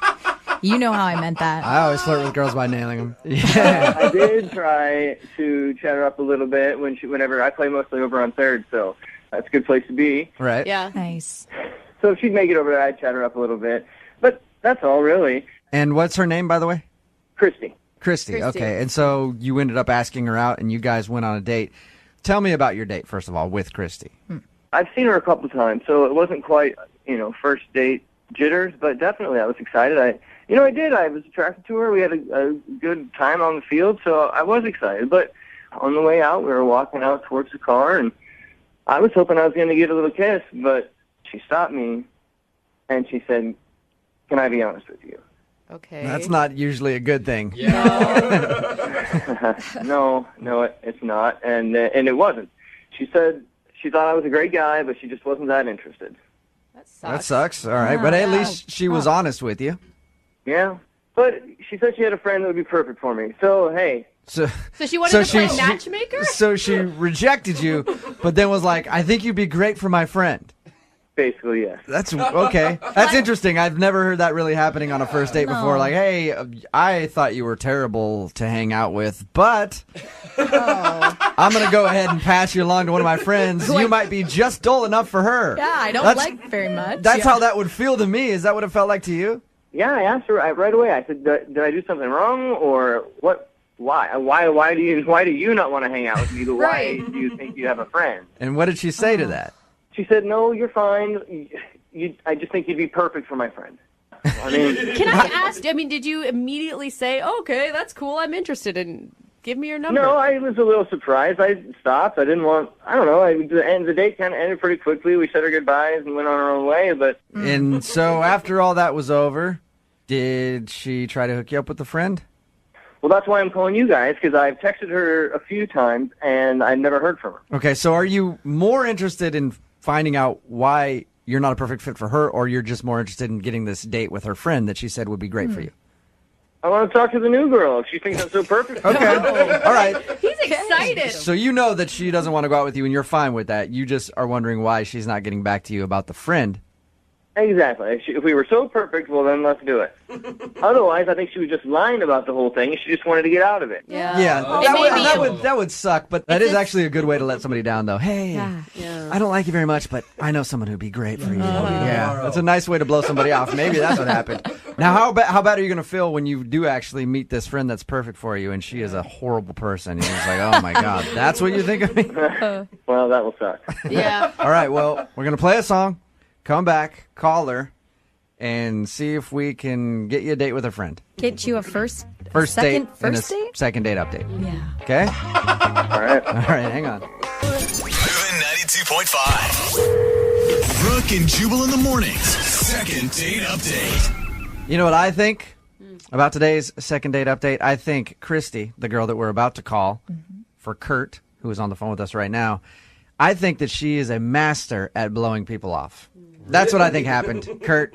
Now, at the end of your date, if you're just tuning in for the second date update, they were done with their date, walking to the car. He thought he was going to get a kiss. She actually stopped and said, you know what? I just got to be honest. I'm not interested in you. But I have a friend that would be perfect. And how about I, get you in contact with her and you guys can go out? I'm thinking that was just a great way of blowing you off. Because if somebody said that to me, I'd be like, all right, well, I swung and missed on that one, but maybe I'll hit the next one out of the park. Kurt, are you worried that that's what happened? Yeah, I guess. Can you handle double rejection if that's what we find out when we call her? I mean, I've already had one, so, I mean, if she's just blowing me off, I think it's rude. I think it's, I don't know, what's so hard about just being honest with somebody? Yeah. Yeah, I mean, Tell me. well, and then stringing you on to say that she has somebody else who'd be perfect for you, that actually would be a terrible way to blow somebody off. And just keep doing it to him, too. Well, that friend canceled, but I've got a third friend that would be amazing for you. Maybe on the bright side, she's just taking a little bit of time because she has to check with her friend to make sure it's okay that she shares the information, that she sets you guys up. Maybe? Oh, maybe. Yeah. I never asked You're you how stringing long... him along right now, I'm bro. just trying to be happy and positive for once, okay? I'm so jaded with dating all the time. I never asked you, how long has it been since you guys talked anyway? A week and a half, something like that. Okay, that's plenty of time, I think. All right, we're about to dial her phone number right now, see if we can get her on the phone and get your second date update, okay? All right. All right, man, hang on.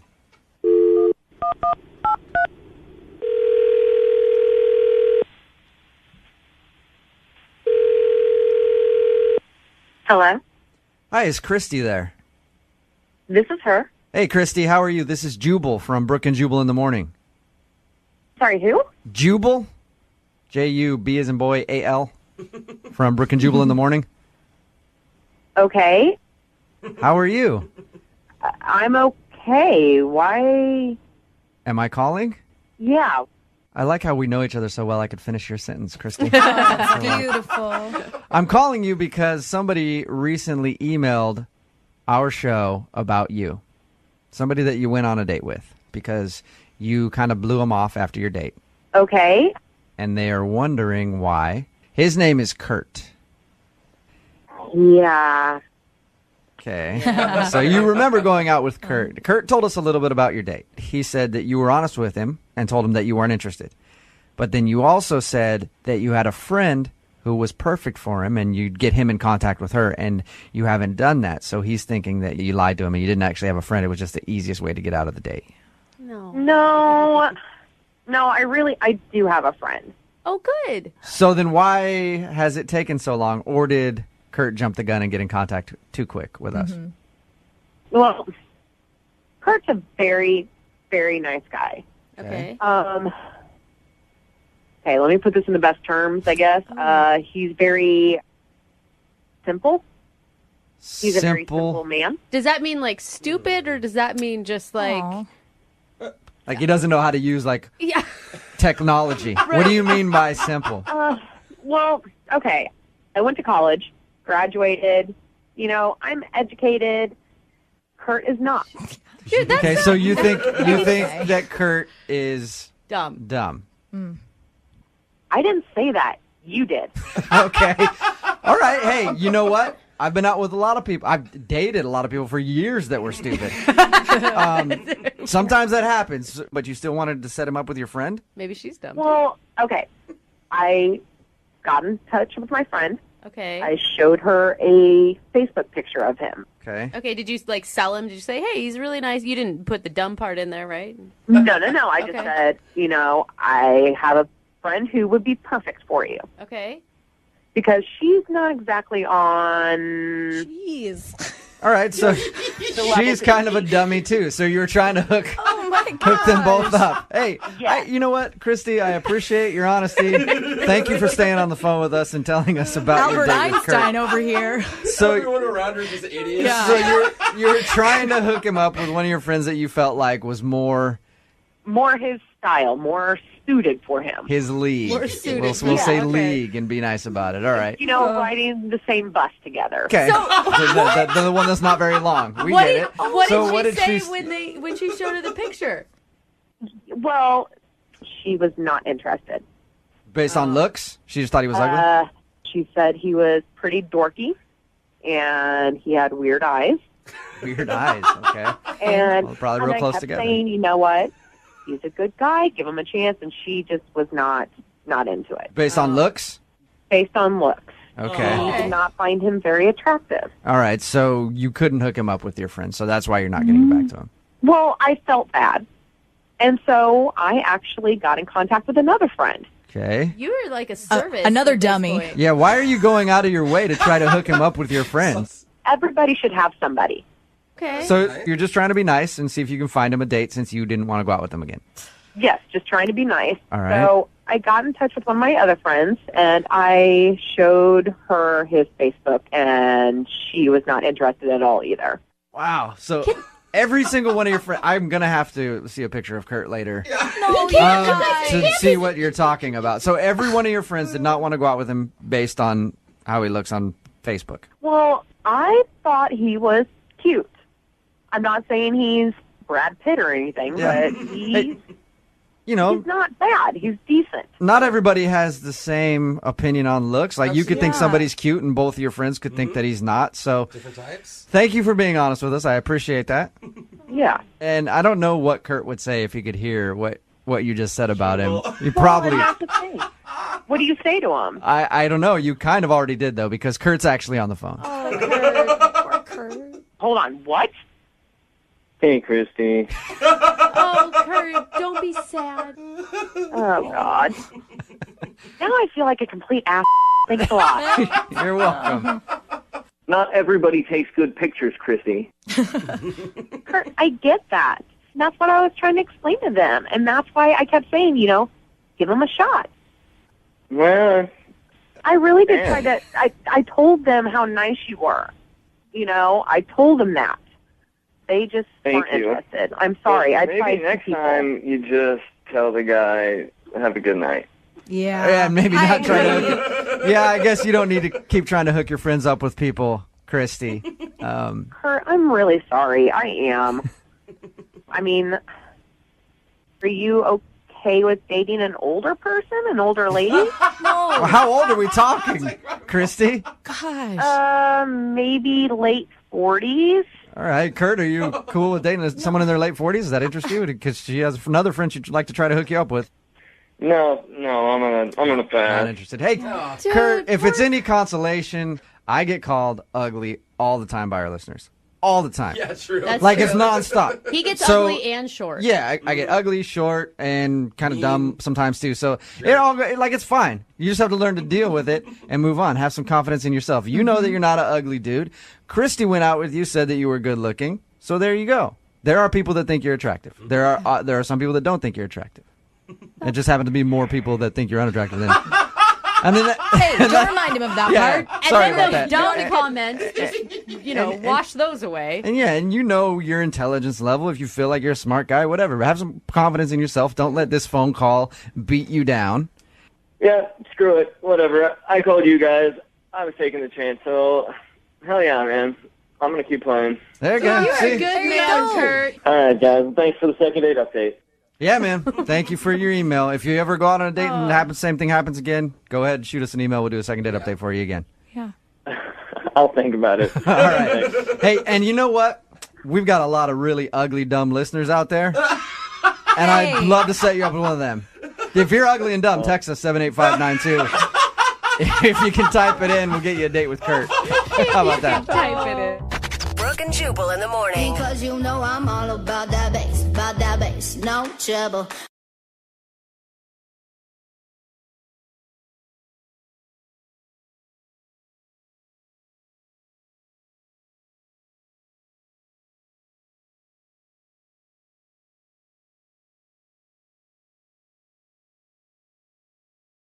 Are you single and feeling out of the loop? Put away that mouse and get out of the house. Join In the Loop, Seattle's brand new activities club just for singles. Go to intheloopsingles.com today. Moving 92.5. Brooke and Jubal's second date update. The girl that's on the phone to do a second date update today actually got stood up completely for her first date, but she feels like it might be her fault. Really? Yeah, normally when somebody gets stood up, they're angry at the other person. They're like, I just want to get them on the phone so I can yell at them. Yeah. But she feels like she might have actually screwed up and maybe understands why this guy didn't show up for her date. Amy, how are you?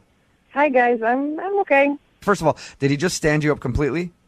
Yeah, I mean, that's pretty much it. I waited at the bar and waited, and I never saw anyone. I didn't hear from him. That's like the worst feeling ever. How long did you wait? Well, I was there for like 30 minutes when I started to wonder if I should maybe like text or call, and then right around 45 minutes, I'm kind of patient, I guess. Yeah. And I texted him and didn't hear anything back, and then I called him. And no answer to that either? What? Yeah, so I probably waited about an hour total. Okay, and how did you meet this guy? I met him online. Okay, and how long had you been talking before you decided to meet up?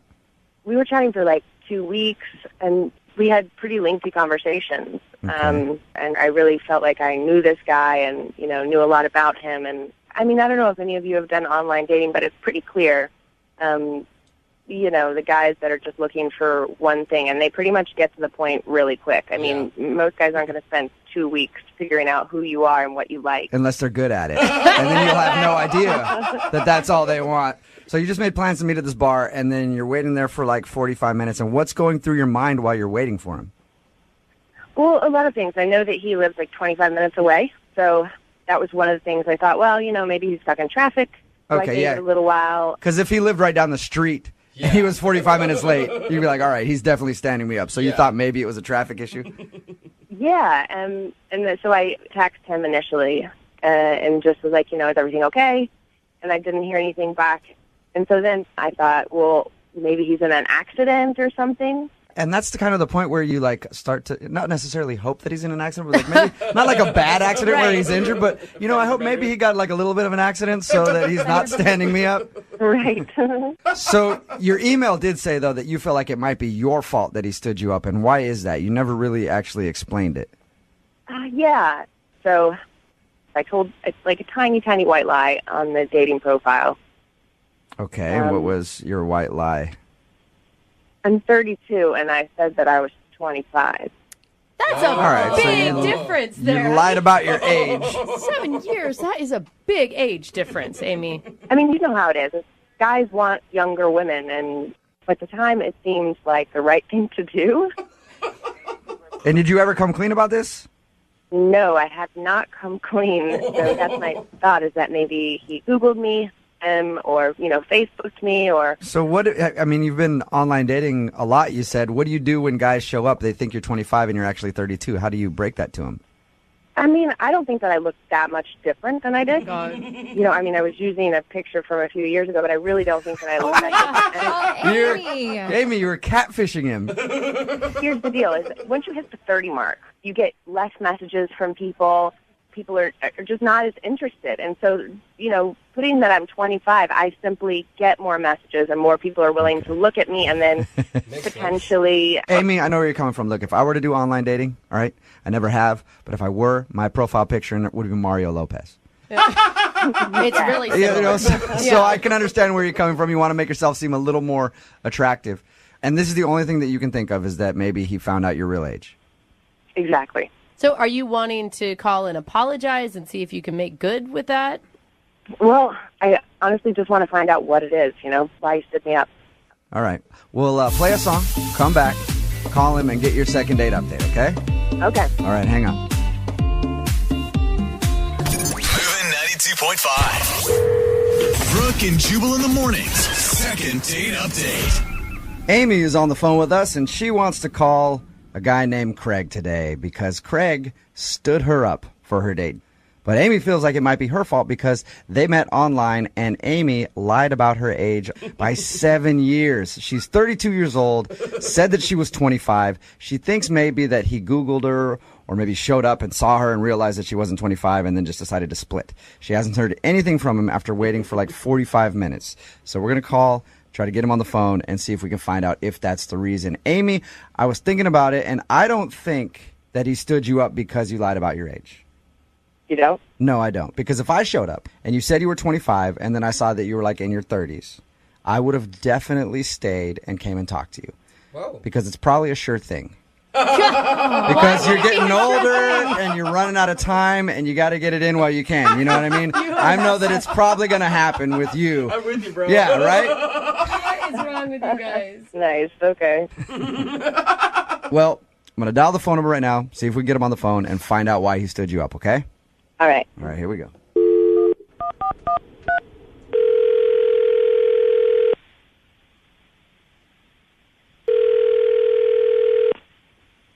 Hello? Hi, can I speak to Craig, please?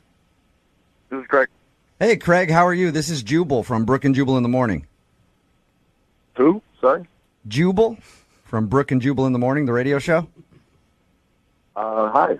Hi, how are you? Fine. Sorry, why are you calling? I'm calling because you recently sort of went out on a date with a listener of ours, and they wanted us to get a hold of you. Oh. And I say sort of went out on a date because you never actually showed up to the date. You're talking about Amy? Yes. I am talking about Amy. She emailed us and told us that you guys have been talking online and made plans to meet up at a bar, and then you no-showed. I'm sorry, so she called you and wanted you to call me? Yep. Or... Yeah, because apparently you haven't answered any of her phone calls or texts or anything like that. Oh, okay, so she's upset about it? You know what? What? Well, we talked to her, and she's not really as upset as you think you would be if somebody made you wait at a bar for 45 minutes and didn't answer any text messages or phone calls from them. She just kind of wants to know why. It's really complicated, and it's not her fault. That's important for her to know. I should have texted her. Okay. Well, if it's not her fault, can you tell us what it is so that we can let her know? Because, I mean, you can imagine if you're in her shoes and you make plans to meet with somebody that you think is cool and then they don't show up, it upset you a little bit, even if you're not like outwardly upset at that person. I can imagine that. Yeah. Yeah, I could see how, yes. So could you do her that favor and let us know why you would stand her up? I mean, I had every intention of meeting her and going on a date as we planned, but I live in Puyallup and I just couldn't go through with it. What? Because you live in Puyallup. Well, I mean, kind of. It's a long story, but basically a situation that just makes it very difficult.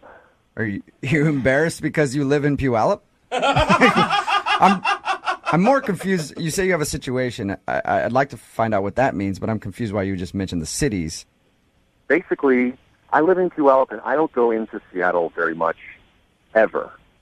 Okay? I mean, the last time I was there was probably 2 years ago. What? You know, and it's not that far away by distance, but for me, going into the city tends to stress me out, and the closer I got to Seattle, you know, kind of my fears were building and kind of started to overwhelm me. Wow. Is it the traffic? It's traffic. It's people. There's a lot of tall buildings, and that's basically a lot of movement. And I honestly don't know how you guys do it. Like, you walk down just a regular street in a city, and there's so many sounds. You don't know where they're coming from. Like, there's people everywhere, cars. Traffic alone is enough to just, like, freak me out. You know, there's people changing lanes, not even signaling. So many bad drivers. How do you guys even operate? So correct me if I'm wrong, Craig. It sounds like you were scared of the city. I'm not scared of it necessarily, but it just... He's petrified I'm not of it, scared of Jubal. it. Yeah, I'm just really, really frightened of it. He just breaks out into cold sweats, that's all. I don't have nightmares about it or anything. Like, it's not like a horror movie for me, but it's just a lot. I understand, and that's something that's hard to tell somebody before you've even had your first date. Yeah, I mean, like, what am I supposed to do? Text her and say, sorry, I'm scared of the big city. Just I'm a little country boy, and I can't possibly drive in with all those cars and people. Did you see that giant space needle they got up there? You know what, Craig? I meet a lot of people like you after my comedy shows when I do them, like in Puyallup and stuff like that. They talk about the city of Seattle like it's foreign, like they've never gone there. And they're just like, I can't even drive in there because the traffic scares me and I hate going there. Anytime I invite friends from Tacoma, they're always like, oh, I hate coming to Seattle. Yeah. The traffic. And I'm all the sorry, parking. but he is playing such a victim role here when he's the one that stood this girl up and you never even sent her a text. Like, you could have made up any other excuse in the world. You didn't even have to tell her the truth. I'm not a liar. I didn't want to lie to her and also get into something else where, she didn't know the real truth. So I just figured it was easier to not, All right. But I do have to let you know that Amy is actually on the other line and heard everything that you just said. Hi, Craig. Oh, my God. Oh, my God. So I really wasn't sure why you stood me up, but I really never would have guessed that it's because you were scared of. Yeah, I mean, why would you go to that? I know, and I mean, why didn't you just tell me? You know what I mean? I waited there, and then I spent this whole time wondering, what did I do to make you stand me up? Because I really liked you, and all you had to do was, answer my text message or answer my phone call. I know. I just didn't know how to tell you. And Yeah, Craig. I mean, listen, Craig. Amy is a 32-year-old woman. Okay, she can handle the news that you have trouble going to the city. Amy's 25. Oh, did I make a mistake there? Yeah, she's 25. Yeah. I mean, actually, she's 32. Really? We're talking about this. So I guess you both have something that you kind of didn't tell each other, right? That's messed up. That is messed up. I figure now you both can come clean about everything. Are you really 32? Kinda. Kinda, sorta. Why didn't you tell me? Really, I just didn't think you were going to be attracted to me if I was 32, or you wouldn't have messaged me, or... Honestly, I thought you were a really mature 25-year-old. But I'm not. I have no problem with you being 32. It's a little weird that you lied to me, but I guess I kind of hid things from you, too. Yeah, and you made her wait at a bar for 45 minutes, Craig. True. So maybe give her a break on the age thing. Oh, my God. All right. Okay? Yeah. Craig, would you like a second date with Amy? I will pay for it. I don't know how it would work because I don't like to go to Seattle, and she probably doesn't want to come to me, and, it's kind of one or the other. I mean, at least we could meet in the middle, maybe, so I'm not always traveling, and maybe you could ride back with me sometime, and you'll be with me, and you'll be safe. You'll be safe from big, scary Seattle. You won't, oh, my God. You won't get robbed, Craig. Yeah. So what do you think? Can you guys find a way to make this crazy long-distance relationship of yours work? Long distance. Craig, have you ever been to the metropolis called Renton? Yes. Yes, you have. Okay, so you know where that is. What if we have you guys meet there? That should be fine. Okay. I can deal with that, yeah. Craig, it's a city that Craig can handle, and Amy, you know where that is. You don't mind traveling? Not at all. Not at all. Okay, perfect. Yeah. Then congratulations, you guys. You got your second date, Amy. Well, first date, I guess, because you never showed up on the first one, but whatever. Right. I'm super excited. Yeah. I promise I will be there, and if I'm not there, then I will call. Okay. I promise I will be there unless the parking lot is full. Too many people. Brooke and Jubal in the morning.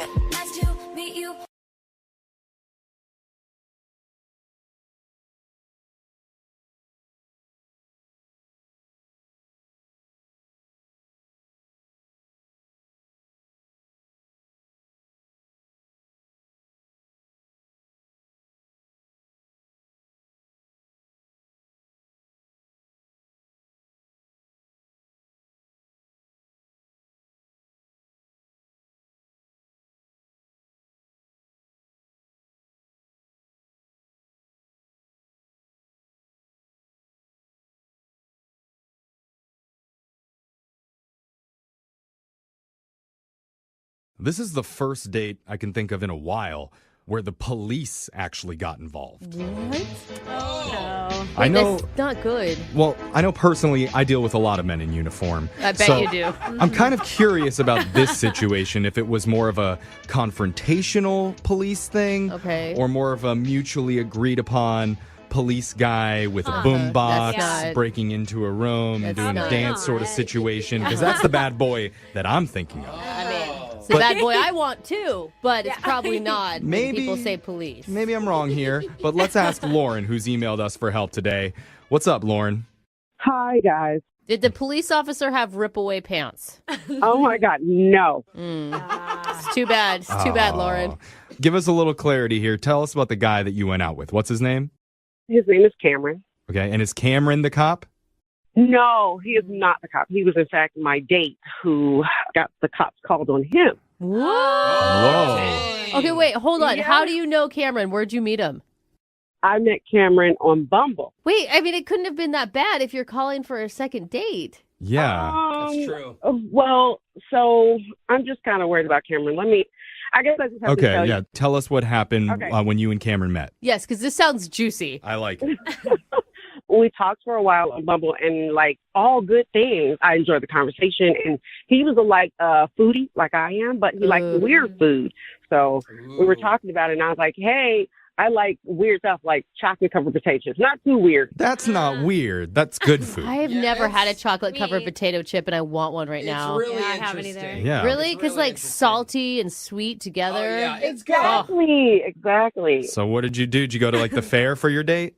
No, we didn't go to the fair, but we did the next best thing. We went to a weird restaurant who gave us salty and sweet combos, Ooh, nice. That's kind of fun. All right. I mean, it's cool, too, because you have a shared interest. You're both really into food. So there's obviously probably something to talk about when you're at the table. Always good to have some common ground. Just what you're eating? Yeah. So Yeah, I don't know. It's really interesting to people who are into food. I'm into it. I love it. I'm like, oh, can you taste the texture and this and the contrast and stuff? All right. So what was it like when you met him? Well, when I met him, he looked nice. He was better than online. He was a little bit more built. His arms were bigger. Well, isn't that There a little... you go. It's a little salty, sweet surprise for you right there. I think more guys should post bad pics of themselves, so then when you show up to the date, you No, look hotter. it's already hard to find some to swipe to. Don't do that. Okay. Well, that's good. So you're off to a good start even before you even talk. Yeah. Yeah, and so we ordered, and Good. I just thought that it was really nice of him, but I wanted to get up and wash my hands, so I had to get up and leave the table. Okay, that seems pretty normal. I don't even know why that's part of the... Well, here's the reason why I'm telling you that I did that. Okay. Because when I came back, it was like a movie. What do you mean? Cameron was fist fighting the waiter. What? Wait, he was he was in a physical fight with your waiter. Throwing bows and arms and stuff like that. And just before I got to the table, Cameron decked the waiter, real life, hits him in the face. Oh my God. I told you I wanted a lemon in my water. Oh my God, what were you doing? what what did- was going through your mind? Did you turn on Instagram Live? Yeah, world star. Jeffrey. I didn't even think to touch my phone or anything. I just was trying to get up and rush out. And Cameron at the same time is telling me that we have to leave, but the managers and the supervisor saying we're going to call the police. Yeah. Yeah. And are you telling See Cameron why. there's no we? There's no we. I'm going on my own. Right. That's exactly what I tell him as we're rushing out of the restaurant. I'm telling him, he's like, come on, follow me. We got to go this way. But I'm not sure what he did or where he's going. This is our first date. I was just like, oh my gosh, I don't know what's happening. If it was him who started it, them who started it. I just know the police is on the way. Well, That's crazy. Well, what do you think happened? That's what I asked him when we were outside and when everything was going on. And I'm saying, Cameron, I need to know what's going on. What did you do? What's going on? And he just he didn't even answer me. Just come this way. Oh, he's trying to run? Did you follow him? No, I did not go with him. I went the other way, hopped in an Uber, and went my own way. Okay, Why so are you on the phone with us? Why do you want to call him again? yeah, I'm confused. Well, I mean, I'm partially wanting to find out what happened to him because, since I hit him up and be like, hey, are you okay? Did you get caught by the cops? I never got a response from him. Well, you never know. He could have been defending your honor. The guy could have said something No, about you, and no, he was a stand-up no. gentleman. It's There's possible. no, like that's such old school way of thinking. Oh, really, Brooke? You want to fight him? Yeah. Stand up for the show's honor right now. I mean, I'm just saying, you don't need anyone to defend your honor. Am I right?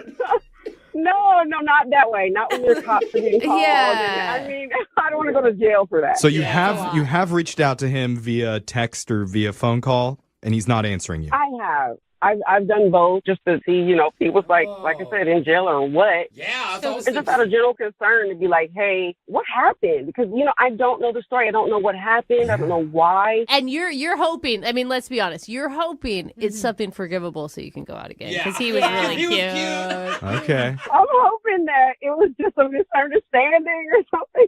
Dude, this is cool. This is like the people's court. Yeah, well, I want to know what happened. We're gonna put you on hold, play a song, and then we're gonna call that bad boy for you, Lauren. Yeah. We're gonna call up Cameron and ask him, what did you do, you naughty boy? Okay. Okay, hold on. We're gonna do it right after this.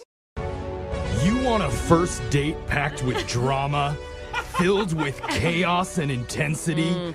You came to the right place. Oh my God, you're so right today. That's not even an oversell. Because one of our listeners, Lauren, went to a restaurant, and without warning, she excused herself to go wash her hands. Wait, that's not the dramatic She part. adjusted the left faucet and then the right one till she found the perfect temperature, wrong and those germs on her hands didn't stand a chance. That's not why you're losing It was madness.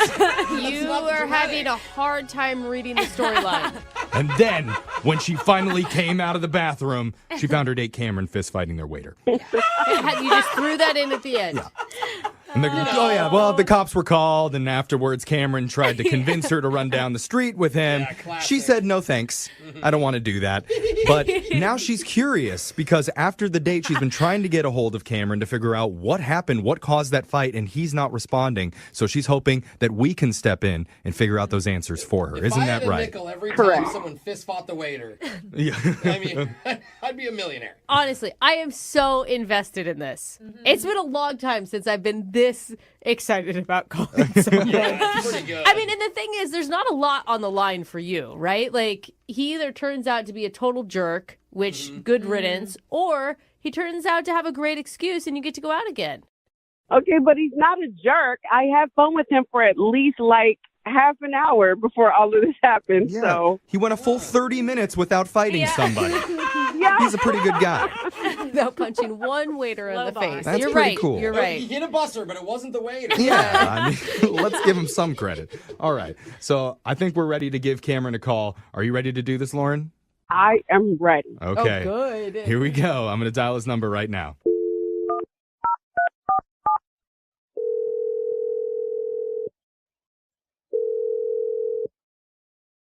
Hello? Hey, I'm looking for Cameron. Who's calling? My name's Jeff from the radio show Brooke and Jeffrey in the Morning, otherwise known as Detective Garcia. Oh, God. Stop it. Okay. I'd like to ask you a few questions, sir, if you have a moment. Radio detective? I don't really have a lot of time now. Yeah. Okay. Well, I'll He's make not laughing. I'll make this quick. We were told that you went on a date recently with a woman named Lauren. Is that true? You're a detective? That's right. You want to know if I went on a date? What kind of detective are you? I'm a detective of love. I'm trying to get to the bottom of this case. We're a radio show. You're going to get arrested for impersonating a police officer. I am a real officer of romance. You are an officer of romance. All right, Lieutenant. Look, Cameron, we're doing something called a second date, okay? Okay. It's where if one of our listeners goes out with someone and afterwards, if that person isn't calling them back, they can email us to reach out for them to help them figure out what's really going on. And so Lauren went out with you. She had a pretty good time with you up until some chaos ensued. And she's been having a hard time getting a hold of you afterwards, and she's worried. I like Lauren, but it was just a bad night. I really don't want to talk about that night. Okay. Well, no, she agrees it was a bad night, but when she was talking about you, she had glowing things to say about how handsome you were and how nice you were. Well, if Lauren thinks so, then that's true. Okay. I mean, honestly, Cameron, from the time that we've talked, you sound like a nice guy, and I'm sure it was just a misunderstanding. Yeah. You're right. It was a misunderstanding. Okay. Okay, good. And that's what we're trying to do here. We're trying to clear the air. And I think Lauren is like open to hearing what happened. I mean, she's very confused, obviously. Can you imagine being her, like coming out of the bathroom and seeing your date fighting the waiter? Well, I'm sure you can imagine it. He was there. Well, I'm just saying from her perspective. He was really involved. I mean, like, you knew what happened. She still has no clue. Can we ask? And she wants to forgive you. She wants to, see you again and move past this. but if I tell you guys, it just makes me look bad. Well, we already think you're a guy who got in a fight and ran from the cops, so... I mean, help us understand. Because I want to be on your team, especially since I heard you have huge arms. Yeah. Here's the deal. I was talking to another person at a different table. The waiter came right up in my face, directly in my face, and rudely told me that I was supposed to be on a date with someone else and that he thought it was rude that I was trying to give my business card to another person at the next table. Okay, well, is this other person that you were talking to, are they a woman?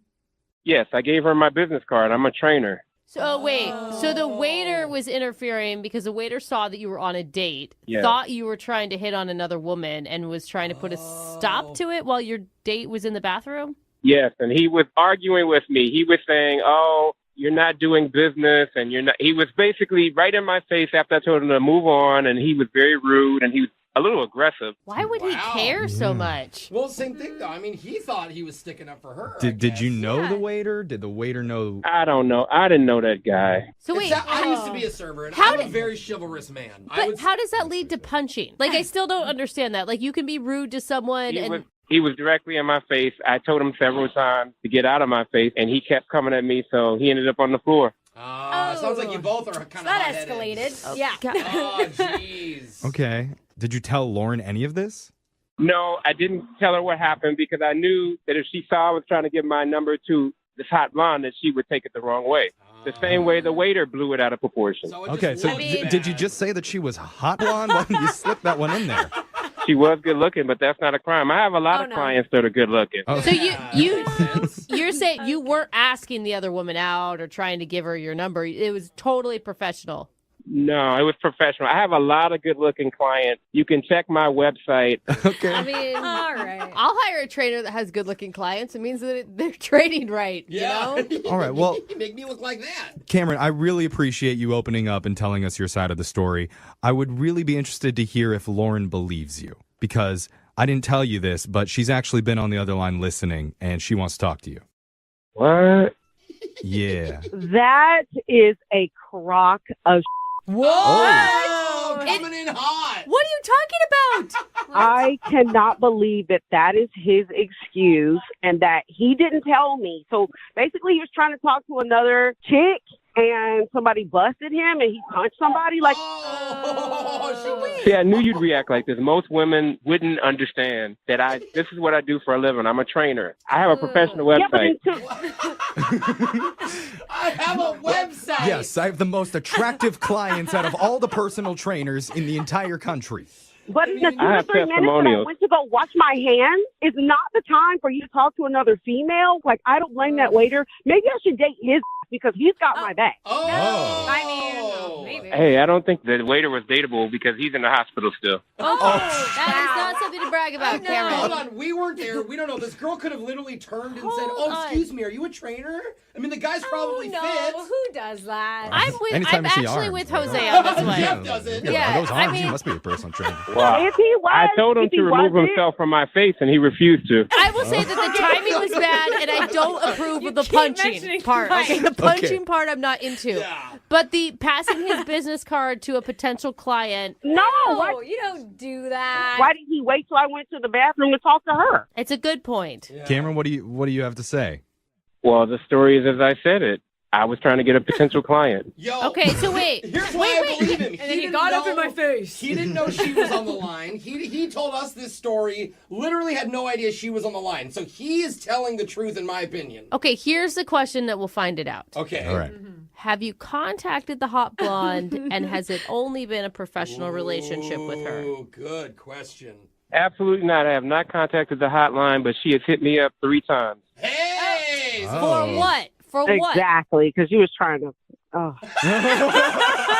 Hit you up for what? She wants to get training sessions. Lauren, I think you should give him another chance. I think you should believe him. Okay, I don't think we should believe him. He punched somebody and he almost made me go to jail. I wanted to see if he was going to say sorry. So what I was expecting for him to be like at least remorseful that he hit the guy. When I walked up, you were already like gonna punch him, but you've not even said anything about that. It was about a hot blonde. Get the fuck out of here, Cameron. None of us were there, do you want to say sorry? I'm sorry that you were offended, but I'm telling you the truth. I actually was defending myself. Okay, well, it was. It That wasn't was not even an apology. Yeah, I mean, it was half of an apology. And with that said, I would love to send you two on a second date. We'll pay for it. Cameron, what do you say? I'll be happy to go out on a second date. Oh. See? Okay. He does like her. I think maybe he wants the personal trainer even. Yeah. I did not say that. I don't mix business with pleasure. Oh, okay. Oh, is that a challenge? Well, he is interested. Lauren, give him another shot. Hell no. Oh. Yeah. It's all right. You set your boundaries. No, he's He got a crossed hard them. body but a soft heart. All right, well, Lauren, I'm sorry, but Cameron, I'm going to need your number, okay, bro? All right, I want to bulk up, that's all. I got you, bro. All right, nice. I'm going to fight somebody. Moving 92.5. Brooke and Jubal's second date update. A lot of people try to find fun games to play when they're on a first date. Usually it's something boring like checkers or Chinese checkers or Italian checkers. Basically, people play checkers on first dates all the time. But the guy in today's second date update, Mike, chose to play a different game. He didn't go the checker route. Oh, wow. Curveball. Yeah, what's up, Mike? How are you? Hey, guys. How you doing? Good. I read your email. Way to be bold and not play checkers on a first date, man. Yeah, thanks. I thought that was a little too run-of-the-mill, you know? Yeah. See, exactly. Mike knows what I'm talking about. Everybody's always playing checkers on first dates, huh?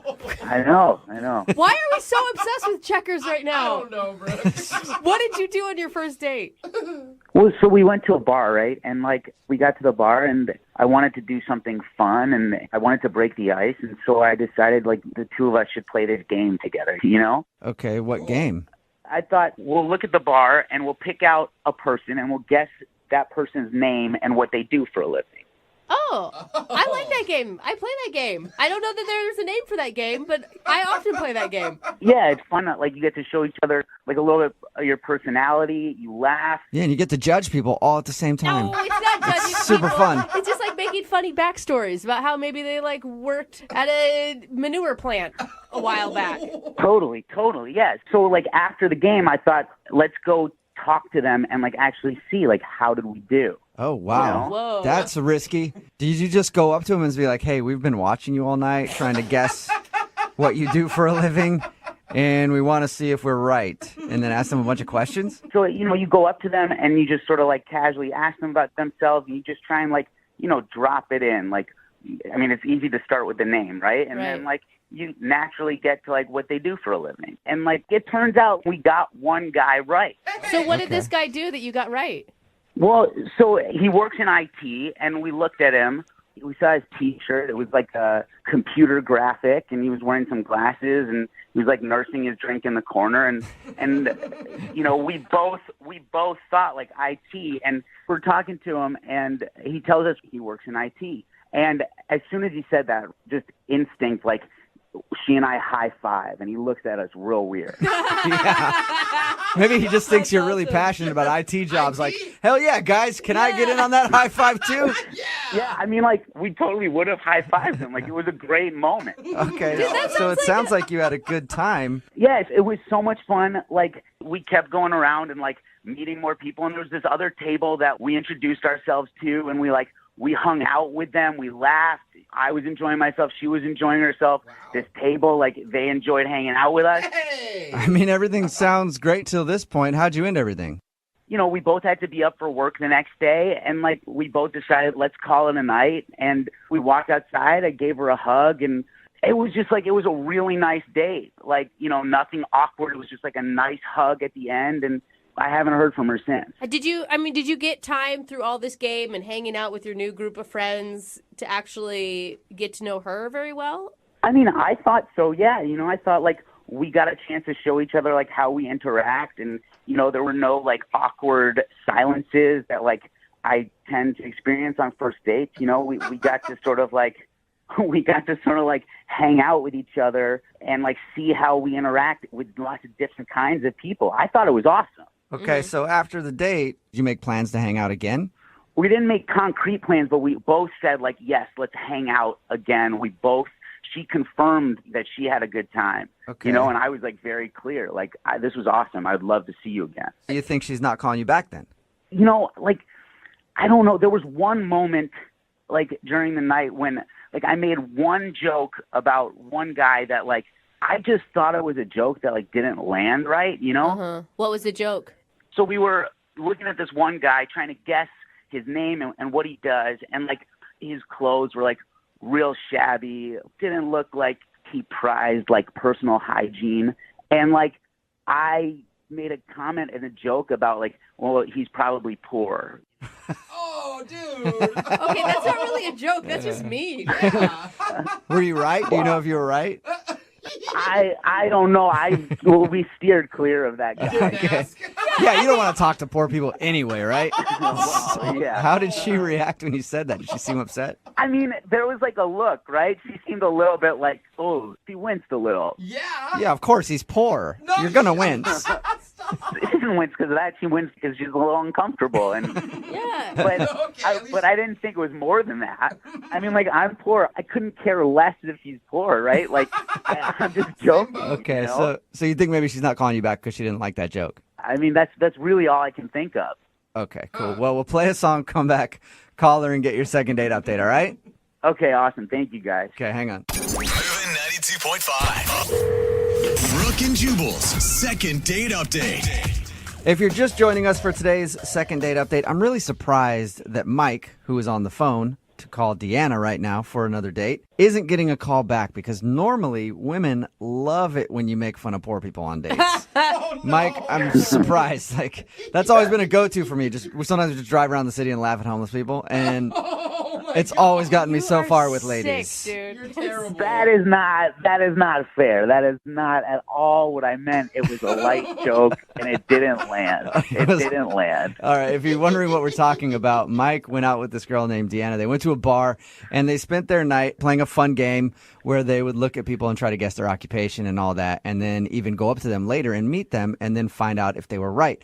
But he feels like she might not be calling back because he had a poorly timed joke where he looked at someone and said, I bet you that guy's just poor. And his date didn't look like she thought it was funny.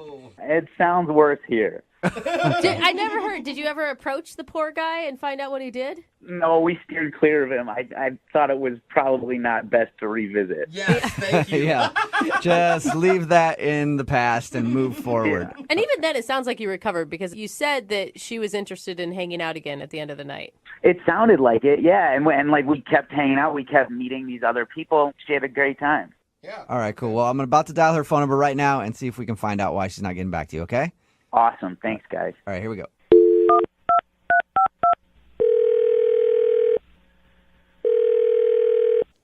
Hello? Hi, can I speak to Deanna, please? This is Deanna. Hey, Deanna, how are you? This is Jubal from Brooke and Jubal in the morning. Brooke and Jubal. In the morning. Brooke and Jubal's the first name, last name in the morning. Don't listen to him. What are you calling me about? What's happening? It's Brooke and Jubal in the morning. It's a radio show. And we got an email about you from one of our listeners. About me? Yeah. His name is Mike, and you guys went out on a date the other night. Oh. Why did he email you guys? That was a tone change. Because we do a segment on our show called the Second Date Update. So Mike had a really great time. He says he thought you had a good time too, but now you're not calling him back. So, well, that's interesting. That's interesting. You don't think that he had a good time? You could say that, yeah. His description of the date is like picture perfect almost. Like you guys were laughing, you're high-fiving, you gave hugs. Oh, that's true. I thought we had a really good time. I had fun, but apparently he didn't have, good enough time. Why do you say that? I mean, how much do you guys know? Well, we know that you guys went to a bar and then played a game where you would guess people's occupations and stuff. Uh-huh. Then went and talked to people and found out if you were right. Yeah. That's pretty much all he told us. Was it the poor joke? He told us about the poor joke, how he tried to gosh. make fun of somebody and it didn't really work very well. No, the whole thing was us judging people. That was fine. Okay, so you're into that. All right. Yeah, I mean, I was even joking about somebody saying that they were probably a professional, like, hamburger eater or something. Like we were just joking. It was all in good fun. It was fine. Okay, so if that didn't bother you, then why don't you think he had a good time? Okay, so did he tell you, like, we made some friends? He told us that you guys talked to a lot of people, yeah. Yeah, there was this one group in particular that, like, we kind of ended the evening with. We were sitting at the table and, like, you know, having drinks and having laughs, and, like, we got along really well. Okay, all that sounds good. Like, you haven't told me anything that sounds bad yet. So the point is, I had to work in the morning, he had to work in the morning, so it was time to go. You know, we give each other a hug. We say, you know, had a great time, like to see each other again. And at this point, you think that you guys are going to go out again? I thought so, yeah. So we say goodbye. And I get home, and one of the girls from the table sent me a friend request on Facebook. So, you know, I accepted her friend request. And, like, I had not been home that long. And she sent me a message on Facebook saying that she's like, I don't know if you know, but this guy that you were in with is back at the bar. Oh. And he was, like, she told me, she's there, like, in real time, like, telling me, like, what's going on with this guy, that he's, like, at the bar, like, flirting with other girls. When he told me he was going to go home. So Yeah. didn't go home. Yeah, but in the same vein, you guys, I mean, it's one date. It's not like you're in a relationship. He has no reason to be... But I'm just saying, it's kind of weird for him to say goodbye to me and go back into the bar where we just had a date, and he's hitting on other girls. Yeah, I mean, I guess I could see that. I'm still on the fence. Is that weird? I would say that's weird. Like, he said he was going home. He lied. Obviously, he's not that into me, and I'm just not into that. Okay, well, he said that he was into you. Well, it seems otherwise. Okay, well, maybe you want to ask him because he's actually on the other line listening to this conversation and wants to talk to you. Are you serious? Yep. Mike, are you there, or have you called another radio show already? No, come on, guys. Yeah, I'm here. Hi, Deanna. Hi, Mike. Look, there's a completely reasonable explanation to all of this. Okay. I came with a jacket, and when we walked out of the bar, I left it in there. So I went back in to get my jacket. So you're saying you forgot your jacket and then you accidentally started flirting with other women? No. I'm saying that I don't get to, like, have a lot of nights where I get to, like, socialize. I don't go out a lot. And so when I went back in to get the jacket, I went back to the table that we had been hanging out with, and I just, like, stayed and I hung out with them, and I had a good time. I wasn't hitting on other girls. Oh. Really? So why would this girl tell me that you were? I have absolutely no idea. I wasn't even talking to her. I was talking to, like, the other guys at the table more than her. She has no reason to send you that. Like, that's way out of line. So you're just telling me that she just made it up? That she just decided to tell me, just make up that you were flirting with other women? Why? What would she do that for? Why would she tell me that? Look, yes, were there other women at the bar that I spoke to? Yeah. Was I hitting on them? No, like, not at all. I hear you. It just seems different than what I heard, and it just felt really, really crappy, you know? Like, I had a good time with you. Okay, if you're asking me if I am banging anyone that we met... Wait, that's the word that you jumped to? Mike! I think she said flirting. Yeah.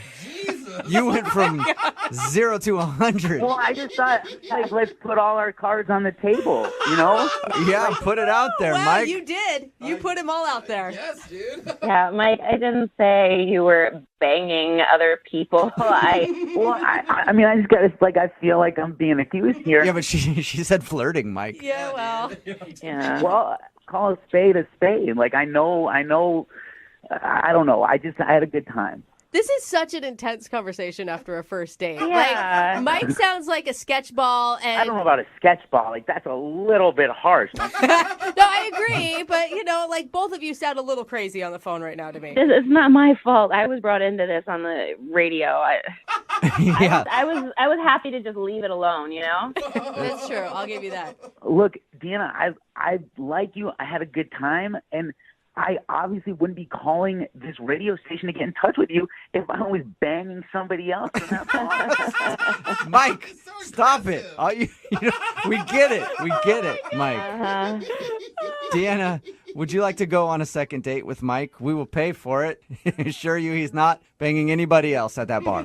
Please, Deanna, please go out with me again. Like, I swear on my life, on my brother's life, on my mother's life, on my grandmother's life, that I was only going back into that bar to get my jacket. Wow. You hear that, Deanna? People will die if Mike's lying. So would you go out with him one more time? I mean, I don't want to hurt his mom. Okay. Yes. All right. So that's a yes. So you'll go on a second date with Mike? Sure. Yes. Okay. Sure, yes. Oh, Deanna, that's amazing. Okay. Thank you. I promise you will not regret it. We'll have a great, great time. Okay. But keep the banging talk to a minimum. Awesome. Brooke and Jubal in the morning. Got a text in at 78592 says that guy is totally lying. He definitely went back to that bar to hit on other women. Yes, he was. If you missed today's second date update, that was taped while Brooke was still here. Jackie is filling in while she's out on maternity leave. Mike wanted to call a girl named Deanna who wasn't calling back after their date. Apparently, while they were out on their first date, they kind of played a game where they would look at people and guess what they did for a living and stuff. Sounds fun, though. I like that whole thing. And then they'd go up and talk to those people and find out if they were right. Well, after they left each other for the evening, apparently they made friends with some people, and one of the girls texted her and was like, hey, that guy's back here again, and he's totally hitting on everybody. So she didn't want to call him back because he figured that he was just a player, and he went back to the same bar they were just hanging out at to hit on people. And he swore that he forgot his coat there, and he just ended up, like, hanging out, and he doesn't know a lot of people and have a lot of friends, so he was just having a good time. Oh, yeah. And she bought it and agreed to go out with him again. Okay. So.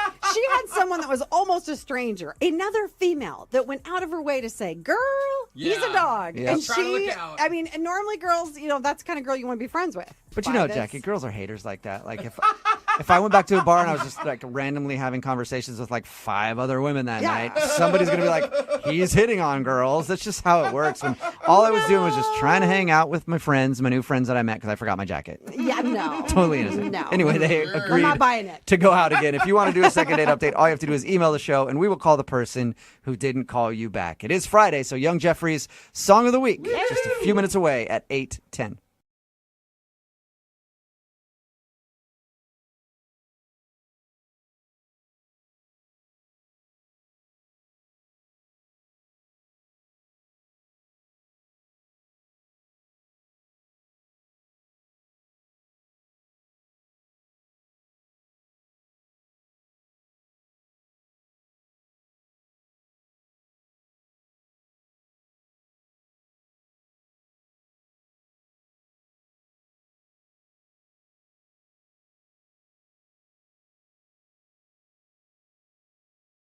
Moving 92.5. Brooke and Jubal's second date update.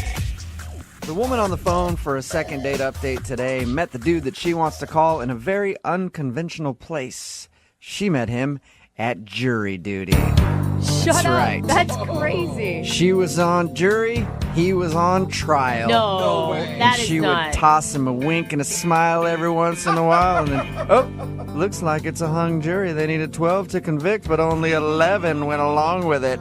Get it? A hung jury. Yeah. Want to maybe go out for some drinks later? What do you think? Okay. That's actually, I don't think how it happened at all, Yeah. but in her email, it said that they met during jury duty, so let's ask her about it. Hey, Melissa, how are you? I'm good. How are you guys? Good. So was the guy a criminal, and that's how you guys went out on your date? No. No, we were both jurors. Oh. Well, that's too bad. Really ruins the sexual innuendo Yeah, jokes, I too. know. I know. That sucks. Sorry. All right, boring. So you guys had jury duty together. That's an interesting way to meet somebody. Yeah. I mean, I definitely wasn't expecting it. That's for sure. Yeah, and you may be the only person ever to have enjoyed jury duty because I of know. Yeah. Only person I met on mine was like this really surly old lady, and I was attracted to her, but she Yeah. did not want to go out with me. It's weird. You always getting turned down by the best of them. So tell us a little bit about this guy. What's his name, first of all? His name is Mark. Mark. Okay, and what did you like about Mark? Well, I mean, I was definitely attracted to him. He was really, really nice. He had brown eyes, which were like my absolute favorite, and curly hair, and he wore glasses, and just really, really cute. And he asked me to lunch every day. Okay. You know? Were they actual like dates, or was it just that you were the cool one on the jury that he wanted to hang out with? I mean, I don't know. They felt like dates because, I mean, like, there were more women on the jury. It wasn't like I was the only one, you know? So he definitely specifically asked me. Right. So we went out every day. We talked a lot, and we kind of discussed the trial, but we also talked about our personal lives and felt like I got to know him and he got to know me. Oh my God. I would have shown up for the first day with like no makeup and some sweatpants on. And then by the third day of jury duty, it'd be, why, look at these tight little pants and my makeup and my hair is all done. Yeah, I was definitely looking a little better by the end of the trial, that's for sure. Yeah. Wow, you look so different from the first day I met you. Just a little bit. He's not calling you back, though. I mean, did you guys go on a date after your jury stuff? Not after, but we had talked about during one of our lunches that we would like to get together after the trial. So we definitely have plans to get together, and we exchanged numbers and everything. So I was waiting for him to call me after, you know, the trial ended, and he hadn't. So I sent him a text, and he didn't respond. And there's just, I mean, there's no way you could have gotten something confused where for him it was a friendly lunch and for you it was a little bit more. No, it was definitely not casual. Like, he was flirting with me. I mean, like, he would, you know, like, touch my leg and stuff. Okay. We were sitting at the bar. He would make a joke, and then, like, you know, it was just, you know, flirty touch me. So he'd, like, make a joke and then just grab your thigh and stare at you. Yeah, exactly. That's exactly what happened. Yeah. Super sexy. Yeah. And it's been how long since you sent him a text message? It's been about a week. About a week. And okay. you've heard nothing at all. Yeah, nothing. All right. Well, play a song, come back, call him, and get your second date update, okay? All right. Thanks, guys. Okay, hold on. Moving 92.5. Brooke and Jubal in the mornings. Second date update. In the criminal justice system, the people are represented by two separate yet equally important groups. The police, who investigate crime, and the jurors, who go on their lunch break and try to bone. Yeah. These are their stories. Welcome to another edition of Law and Order Second Date Update Unit, starring Melissa and Mark.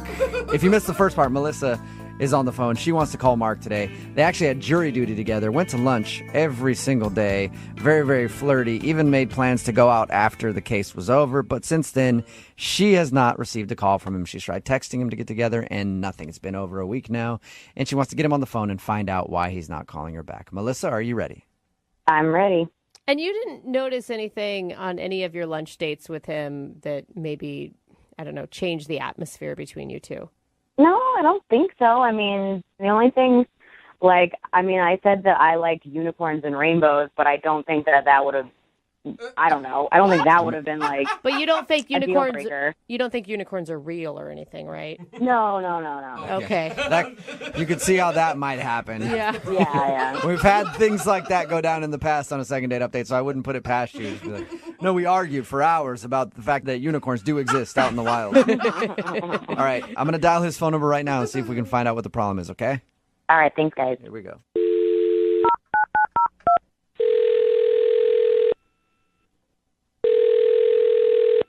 Hello?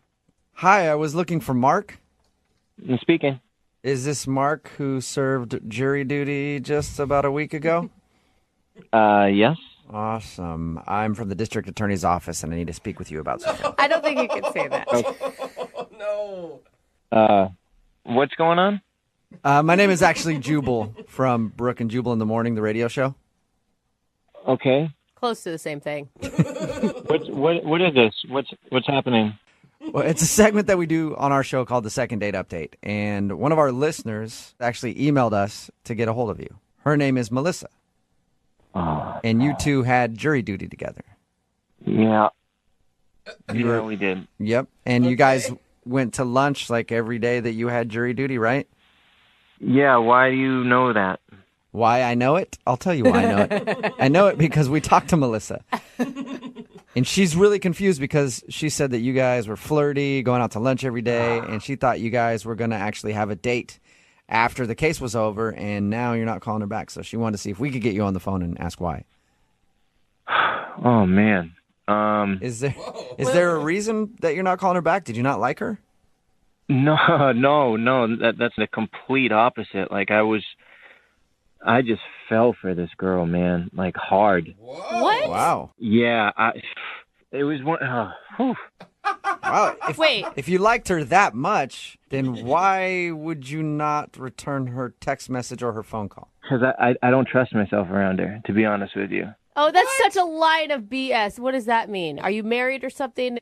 No, I'm not married. It wasn't anything like that. Like I just I realized that like it probably wasn't great for me to be around her. Like how though? What do you mean? She she didn't do this intentionally, but she like inadvertently changed my vote for this trial. What? Whoa. And after like I got back and I was like, oh my God, like I just put this dude away when I didn't really believe that he was guilty, because she did, and we were talking, and it was just like, oh no, yeah, totally, completely. I know, I agree with you, of course, you know. And I, oh man, yeah, dude, I didn't. So she told you? Okay, sorry, you're confusing me a little bit. So you voted that this guy was guilty, but you didn't think he was guilty because of her. Yeah, I can't really explain it, to be honest with you. I mean, she's so beautiful, my God, and she's so smart. I feel like I would do anything for her. Whoa. And that terrifies me. Usually that's a good thing. Where people are like, man, you're amazing. I would do anything for you, but you feel like... Listen, if she can convince me to convict an innocent dude, what else could she convince me of, you know? Oh, I'm sure that guy would be totally understanding. Like, hey, listen, I had the hots for this girl. Don't worry. Sorry about that whole locked up thing. And I didn't call her. Yeah, sorry, buddy. It was love. Happy 5 to 10. I feel so incredibly guilty about the whole thing. I mean, this girl is amazing. If you talk to her, just please tell her there's nothing that she did. There's not like okay, well, I don't even have to tell her that. You can. I told you I don't want to talk to her. No, I mean that she's on the other line listening right now and wants to talk to you. So are you serious? Yeah, you've actually already kind of told her what the problem is. Really, Mark? Of all the things, that's the reason? Oh my, this is so awkward. I didn't force you to vote one way or the other. You just asked me my opinion, and I gave it to you. I don't understand how that can make you feel like you don't want to see me again. I know you didn't try and do anything. I know, but based on what you were saying, you convinced me to change my vote, and I changed my vote, and it's like this guy is behind bars now, and if I saw your face again, it would just make me think back to that moment, and I would feel like I put an innocent man behind bars because of you, and I just couldn't deal with that. Wow. What? It's not even like a big case. I mean, it's not, he'll be in jail for a month. It wasn't like the sentence was that harsh. It's not like you sentenced somebody to death. Melissa obviously thought he was guilty. So, I mean, there's the other side of the argument, too. It doesn't matter. It's already said and done. It's over, you know? And, like, this guy's behind bars right now who knows what's happening to him in there because of me, and I can't deal with... No, I can't deal with that guilt. He's probably in like a minimum security prison. I mean, he's probably like in county downtown. He'll probably be out in about an hour for, overpopulation. Like, I'm sure it's not that bad. That doesn't matter. There's a guy behind bars because of me. And 10 other people. There were 10 other people that thought it's not just you. I was the deciding vote. I had a vote on this man's life, and I screwed it up. This man's life. Melissa, are you still attracted to Mark after all this? I think I'd prefer someone with more of a backbone, to be totally honest. Oh. Yeah, you seem like kind of a pushover, Mark. That's what I'm saying. I can't be around her. I know that. Okay. So you don't want to be around her because you have no backbone and you would never be able to stand up for yourself. Normally I am. I'm a strong-willed person with a strong backbone, but even just hearing her voice, I turn into a jellyfish. Well, okay. Hey, Mark, I need somebody to pick up my dry cleaning. Can you do that for me? Oh, no. Yeah, I don't want to, but I probably would. In that case, Mark, would you like to go out on another date with Melissa? We will pay for a second date. I mean, yes and no. Yes and no. I guess the decision is all Melissa at this point. Melissa, do you want to go out with Mark again? It's your call. Say no. Yes, but I want him to pay for it, not you guys. Dude, Melissa, I feel like you're going to use your powers for evil. Yeah. Harness well, them now for that good. I know I have them, I must. Oh, I'll do whatever you want. Let's just get this over with then. Oh my God. Wait, are you saying you'll go out with Melissa again? I have no choice. Okay, and Melissa, you actually do want to go out with him again? I need to make sure. Yeah. I've never been put in this position before. Yeah, I'd love to. Oh my God. Congratulations, Melissa. You got yourself a second date. Oh, man. Woohoo! And an indentured servant for life, I think. Oh, what have I done? Oh my God. Brooke and Jubal in the morning. Got a text in at 78592 that says, I don't know what kind of mind control powers Melissa has, but I will do anything for her as well. It's Brooke and Jubal in the morning, talking about today's second date update. Melissa wanted to call a guy named Mark. They've actually served jury duty together, and she was wondering why he wasn't calling back. They enjoyed their time together. They agreed to go out on a date, but we got him on the phone and found out the reason he wasn't calling back was because Melissa controls him and his every move. He said that he didn't want to vote guilty for the guy that was on trial, but because she thought the guy was guilty, he voted guilty. And she didn't ask him to vote guilty. No. He just did it, and then he assumed that that means that everything Melissa would ever ask him to do, he would do it. He had no backbone when it came to her, so he didn't want to see her again just to try to preserve himself because he knows that he can't control himself. No matter what Melissa wants, he will do it. Which kind of told us what he was going to say at the end when you asked if he wanted a second date. Yeah. Yeah, of course. They are apparently going to go out again. He says that he knows it's not a good idea, and he probably shouldn't go out with her because he can't trust himself. But Melissa said, Mark, you're going out with me. So he said, okay, I'm going on a date with you. I think he's doing some chores for her, too, around the house. Yeah. You know, picking up the dry cleaning, vacuuming, dishes. Yeah, whatever Melissa wants, Mark is going to do it for her. Remember, if you want a second date update, all you have to do is email the show, and we will call the person that didn't call you back. Moving 92.5.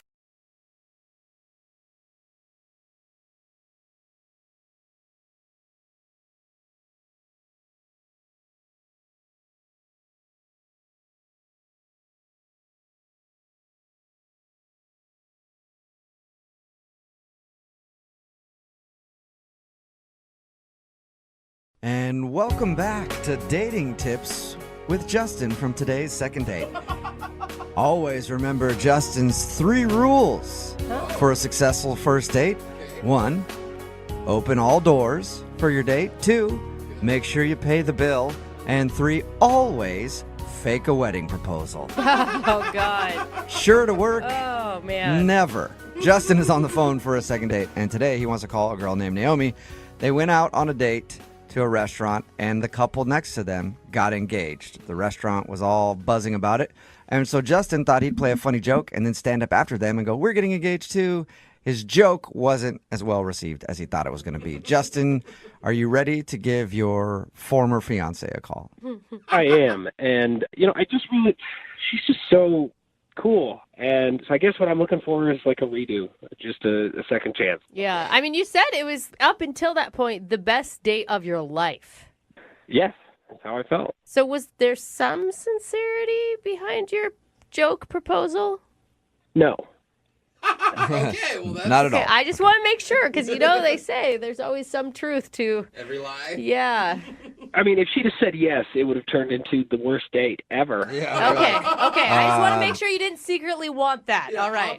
Yeah, that could have gone so bad for you. If she's like, absolutely, I'd love to. And then she calls her mom right then and there, and now you're stuck. All right, well, I'm going to dial her phone number and see if we can get her on the phone. Here we go. Oh, God.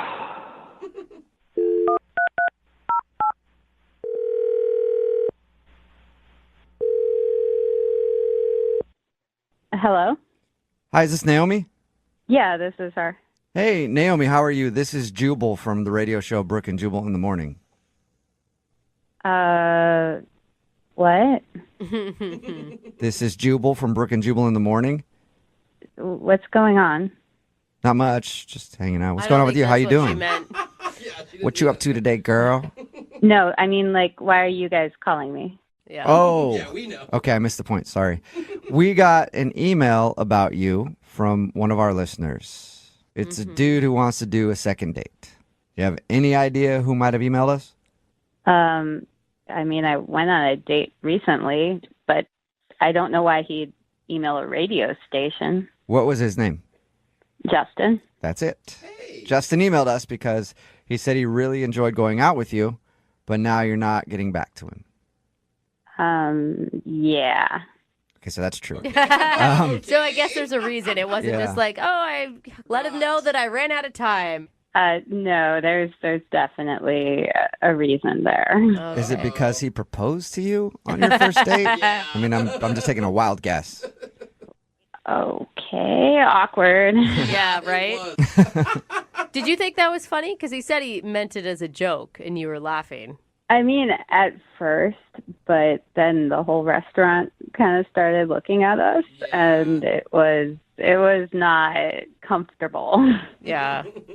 So you think it was just, I mean, was that the moment that ruined the vibe? Before that, I honestly, I was having a good time with him, and he seemed like a funny kind of guy. Okay, so the wedding proposal thing didn't completely kill it for you. Well, it's kind of complicated. Can you mind explaining so we can tell him? Well, later that night, I went home and I had this vivid dream. And Was I wearing pants? She doesn't even know who you are, Jubal. Not about you. Oh, Yeah. my bad. Okay. Wait, I'm assuming again, sorry. Get back to No, your dream. What was your dream about? So Justin and I were actually getting married in my dream. And like, it was really, really vivid. And we went through the whole ceremony. Yeah, and I mean, then- I could see how you would have a dream about that, like the night after it happened. Of course, it's gonna be top of mind. Yeah. But then afterwards, it went straight to us in court getting divorced. So you got That's it. married and divorced all in your dream. Weird dream. Yeah. Quick dream.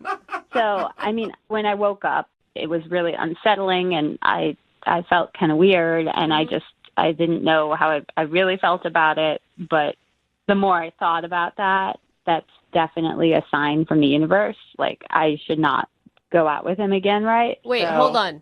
Whoa. You dreamt that you got married and divorced, and you think that that's why you shouldn't go out with him again? Oh, definitely. Wait, sorry, I'm going to hop in here. Wait, what? Yeah, Naomi, that's Justin. He's actually been on the other line listening and wants to talk to you. Oh, my God. Wait, are you joking? No, okay, look, I understand that this is a little extreme, maybe a little overkill to call, and Oh, my God. and I just need to go back to what you were saying. You had a dream that we got married and divorced, and so now you don't want to go on a date with me again? I mean, Justin, first off, this is crazy that you contacted me through a radio station. So I think this is almost maybe another sign that we shouldn't pursue this. But Well, then that might be mean, the first sign. You're saying that the reason that you thought we shouldn't be together is because of a dream that you had. Like, I don't have a dream that I get fired and then not go to work the next day. well, Justin, I believe in signs. I believe that our dreams do tell us the truth about things. They reveal, what is our path or not our path in many ways. And I definitely think that this is not the right path to take. It would end in divorce. Naomi, I'm sorry to interject here real quick, but I just don't think, I've had dreams that my husband's cheated on me. And I mean, as far as I know, Those are he true hasn't. ones, but yeah, that's beside the point. I didn't wake up in the morning and say, oh my God, we've got to get divorced because of what you did. It's just your subconscious. It's not a sign from the universe. Yeah, but it's not just a dream. I mean, we had the couple propose next to us. Then he did the fake proposal. Then in my dream, we get married. Then we get divorced. It's too much. I think it's just a sign of an active imagination, and there's nothing wrong with that. But come on, Naomi. Things don't look good for us in the future. So you're convinced, Naomi, that you shouldn't date Justin because of this dream? Yeah, I mean, we got married and we got divorced. That's as clear a sign as any in the universe that we should not be together. I don't even know how you battle that, Justin. Naomi, I'm sorry, but this sort of sounds crazy to me because it was a dream. It was one dream. You can't make all your decisions in life based on a dream. I mean, obviously you would dream about that we had the proposal thing happen that night, and so you would be dream. I mean, I think we even talked about divorce at dinner that night. Justin, I don't think you get it. Like, I know plenty of people. For instance, my grandma, she had a dream where she got sick and she was sneezing, and then she got pneumonia. Whoa. Was it like the next day or like a year later? No, it was like within a week. Whoa. Well, that probably means her body was already ill. Yeah. I don't know. Exactly. Okay, so Naomi, you're starting to sell me on this whole dream thing. no, you guys. I dreamt I was a wizard in a Harry Potter book once, but I wasn't. Are you sure about that? Yeah. Maybe somebody cast a spell on you. Now you don't even know you can do wizardry. Justin Dole. Yeah, no, maybe it'll happen in the future. Justin, you sound a little kind of angry at this point. Well, I am angry because this is ridiculous. The bottom line is, Naomi, I like you. I had a lot of fun with you. I think we would continue to have fun together, and that bizarre freak incident is not going to happen every time we go out. All right, with that being said, Naomi, would you like to go out with Justin on a second date? We will pay for it. Ooh. Yeah. You didn't dream that, did you? Yeah. And Naomi, think about it. I feel like you have to give him another chance. Just one more time. And if you have a similar dream, then call it quits. You guys, I've got a bad feeling about it. I just don't want to tempt the universe with stuff like this because we'll end up regretting it. And I don't want that. Justin, you're a nice guy, and I wish you the best of luck. Oh, wow. Man. I really think you're making a mistake. I cannot fathom that this is actually happening.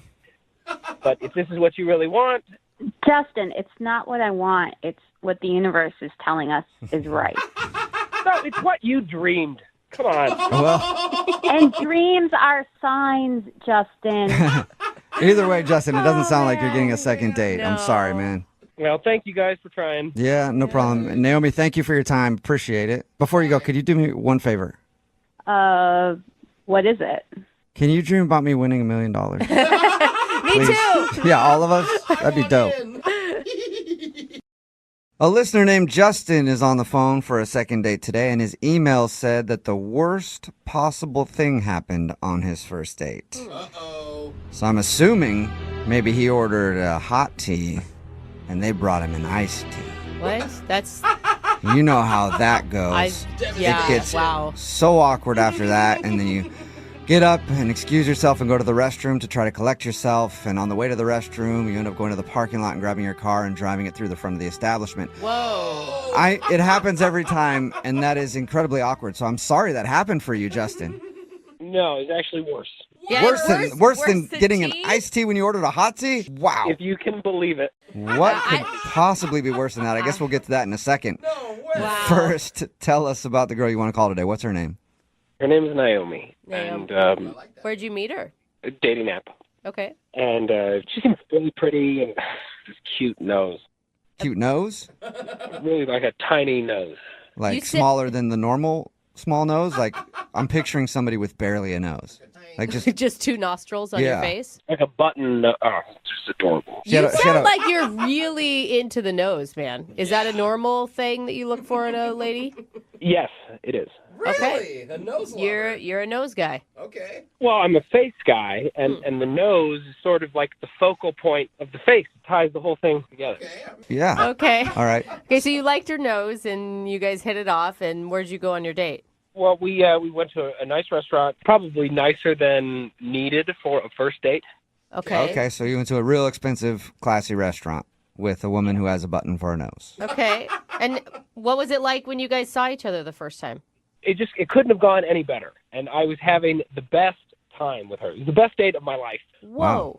Until the table next to us, there was a couple having a romantic dinner themselves. And halfway through our dinner, this guy gets down on one knee and proposes to his fiancée. Wow. That's so sweet. I can't believe you guys got to witness that. How cool. How romantic. Oh, it gets better.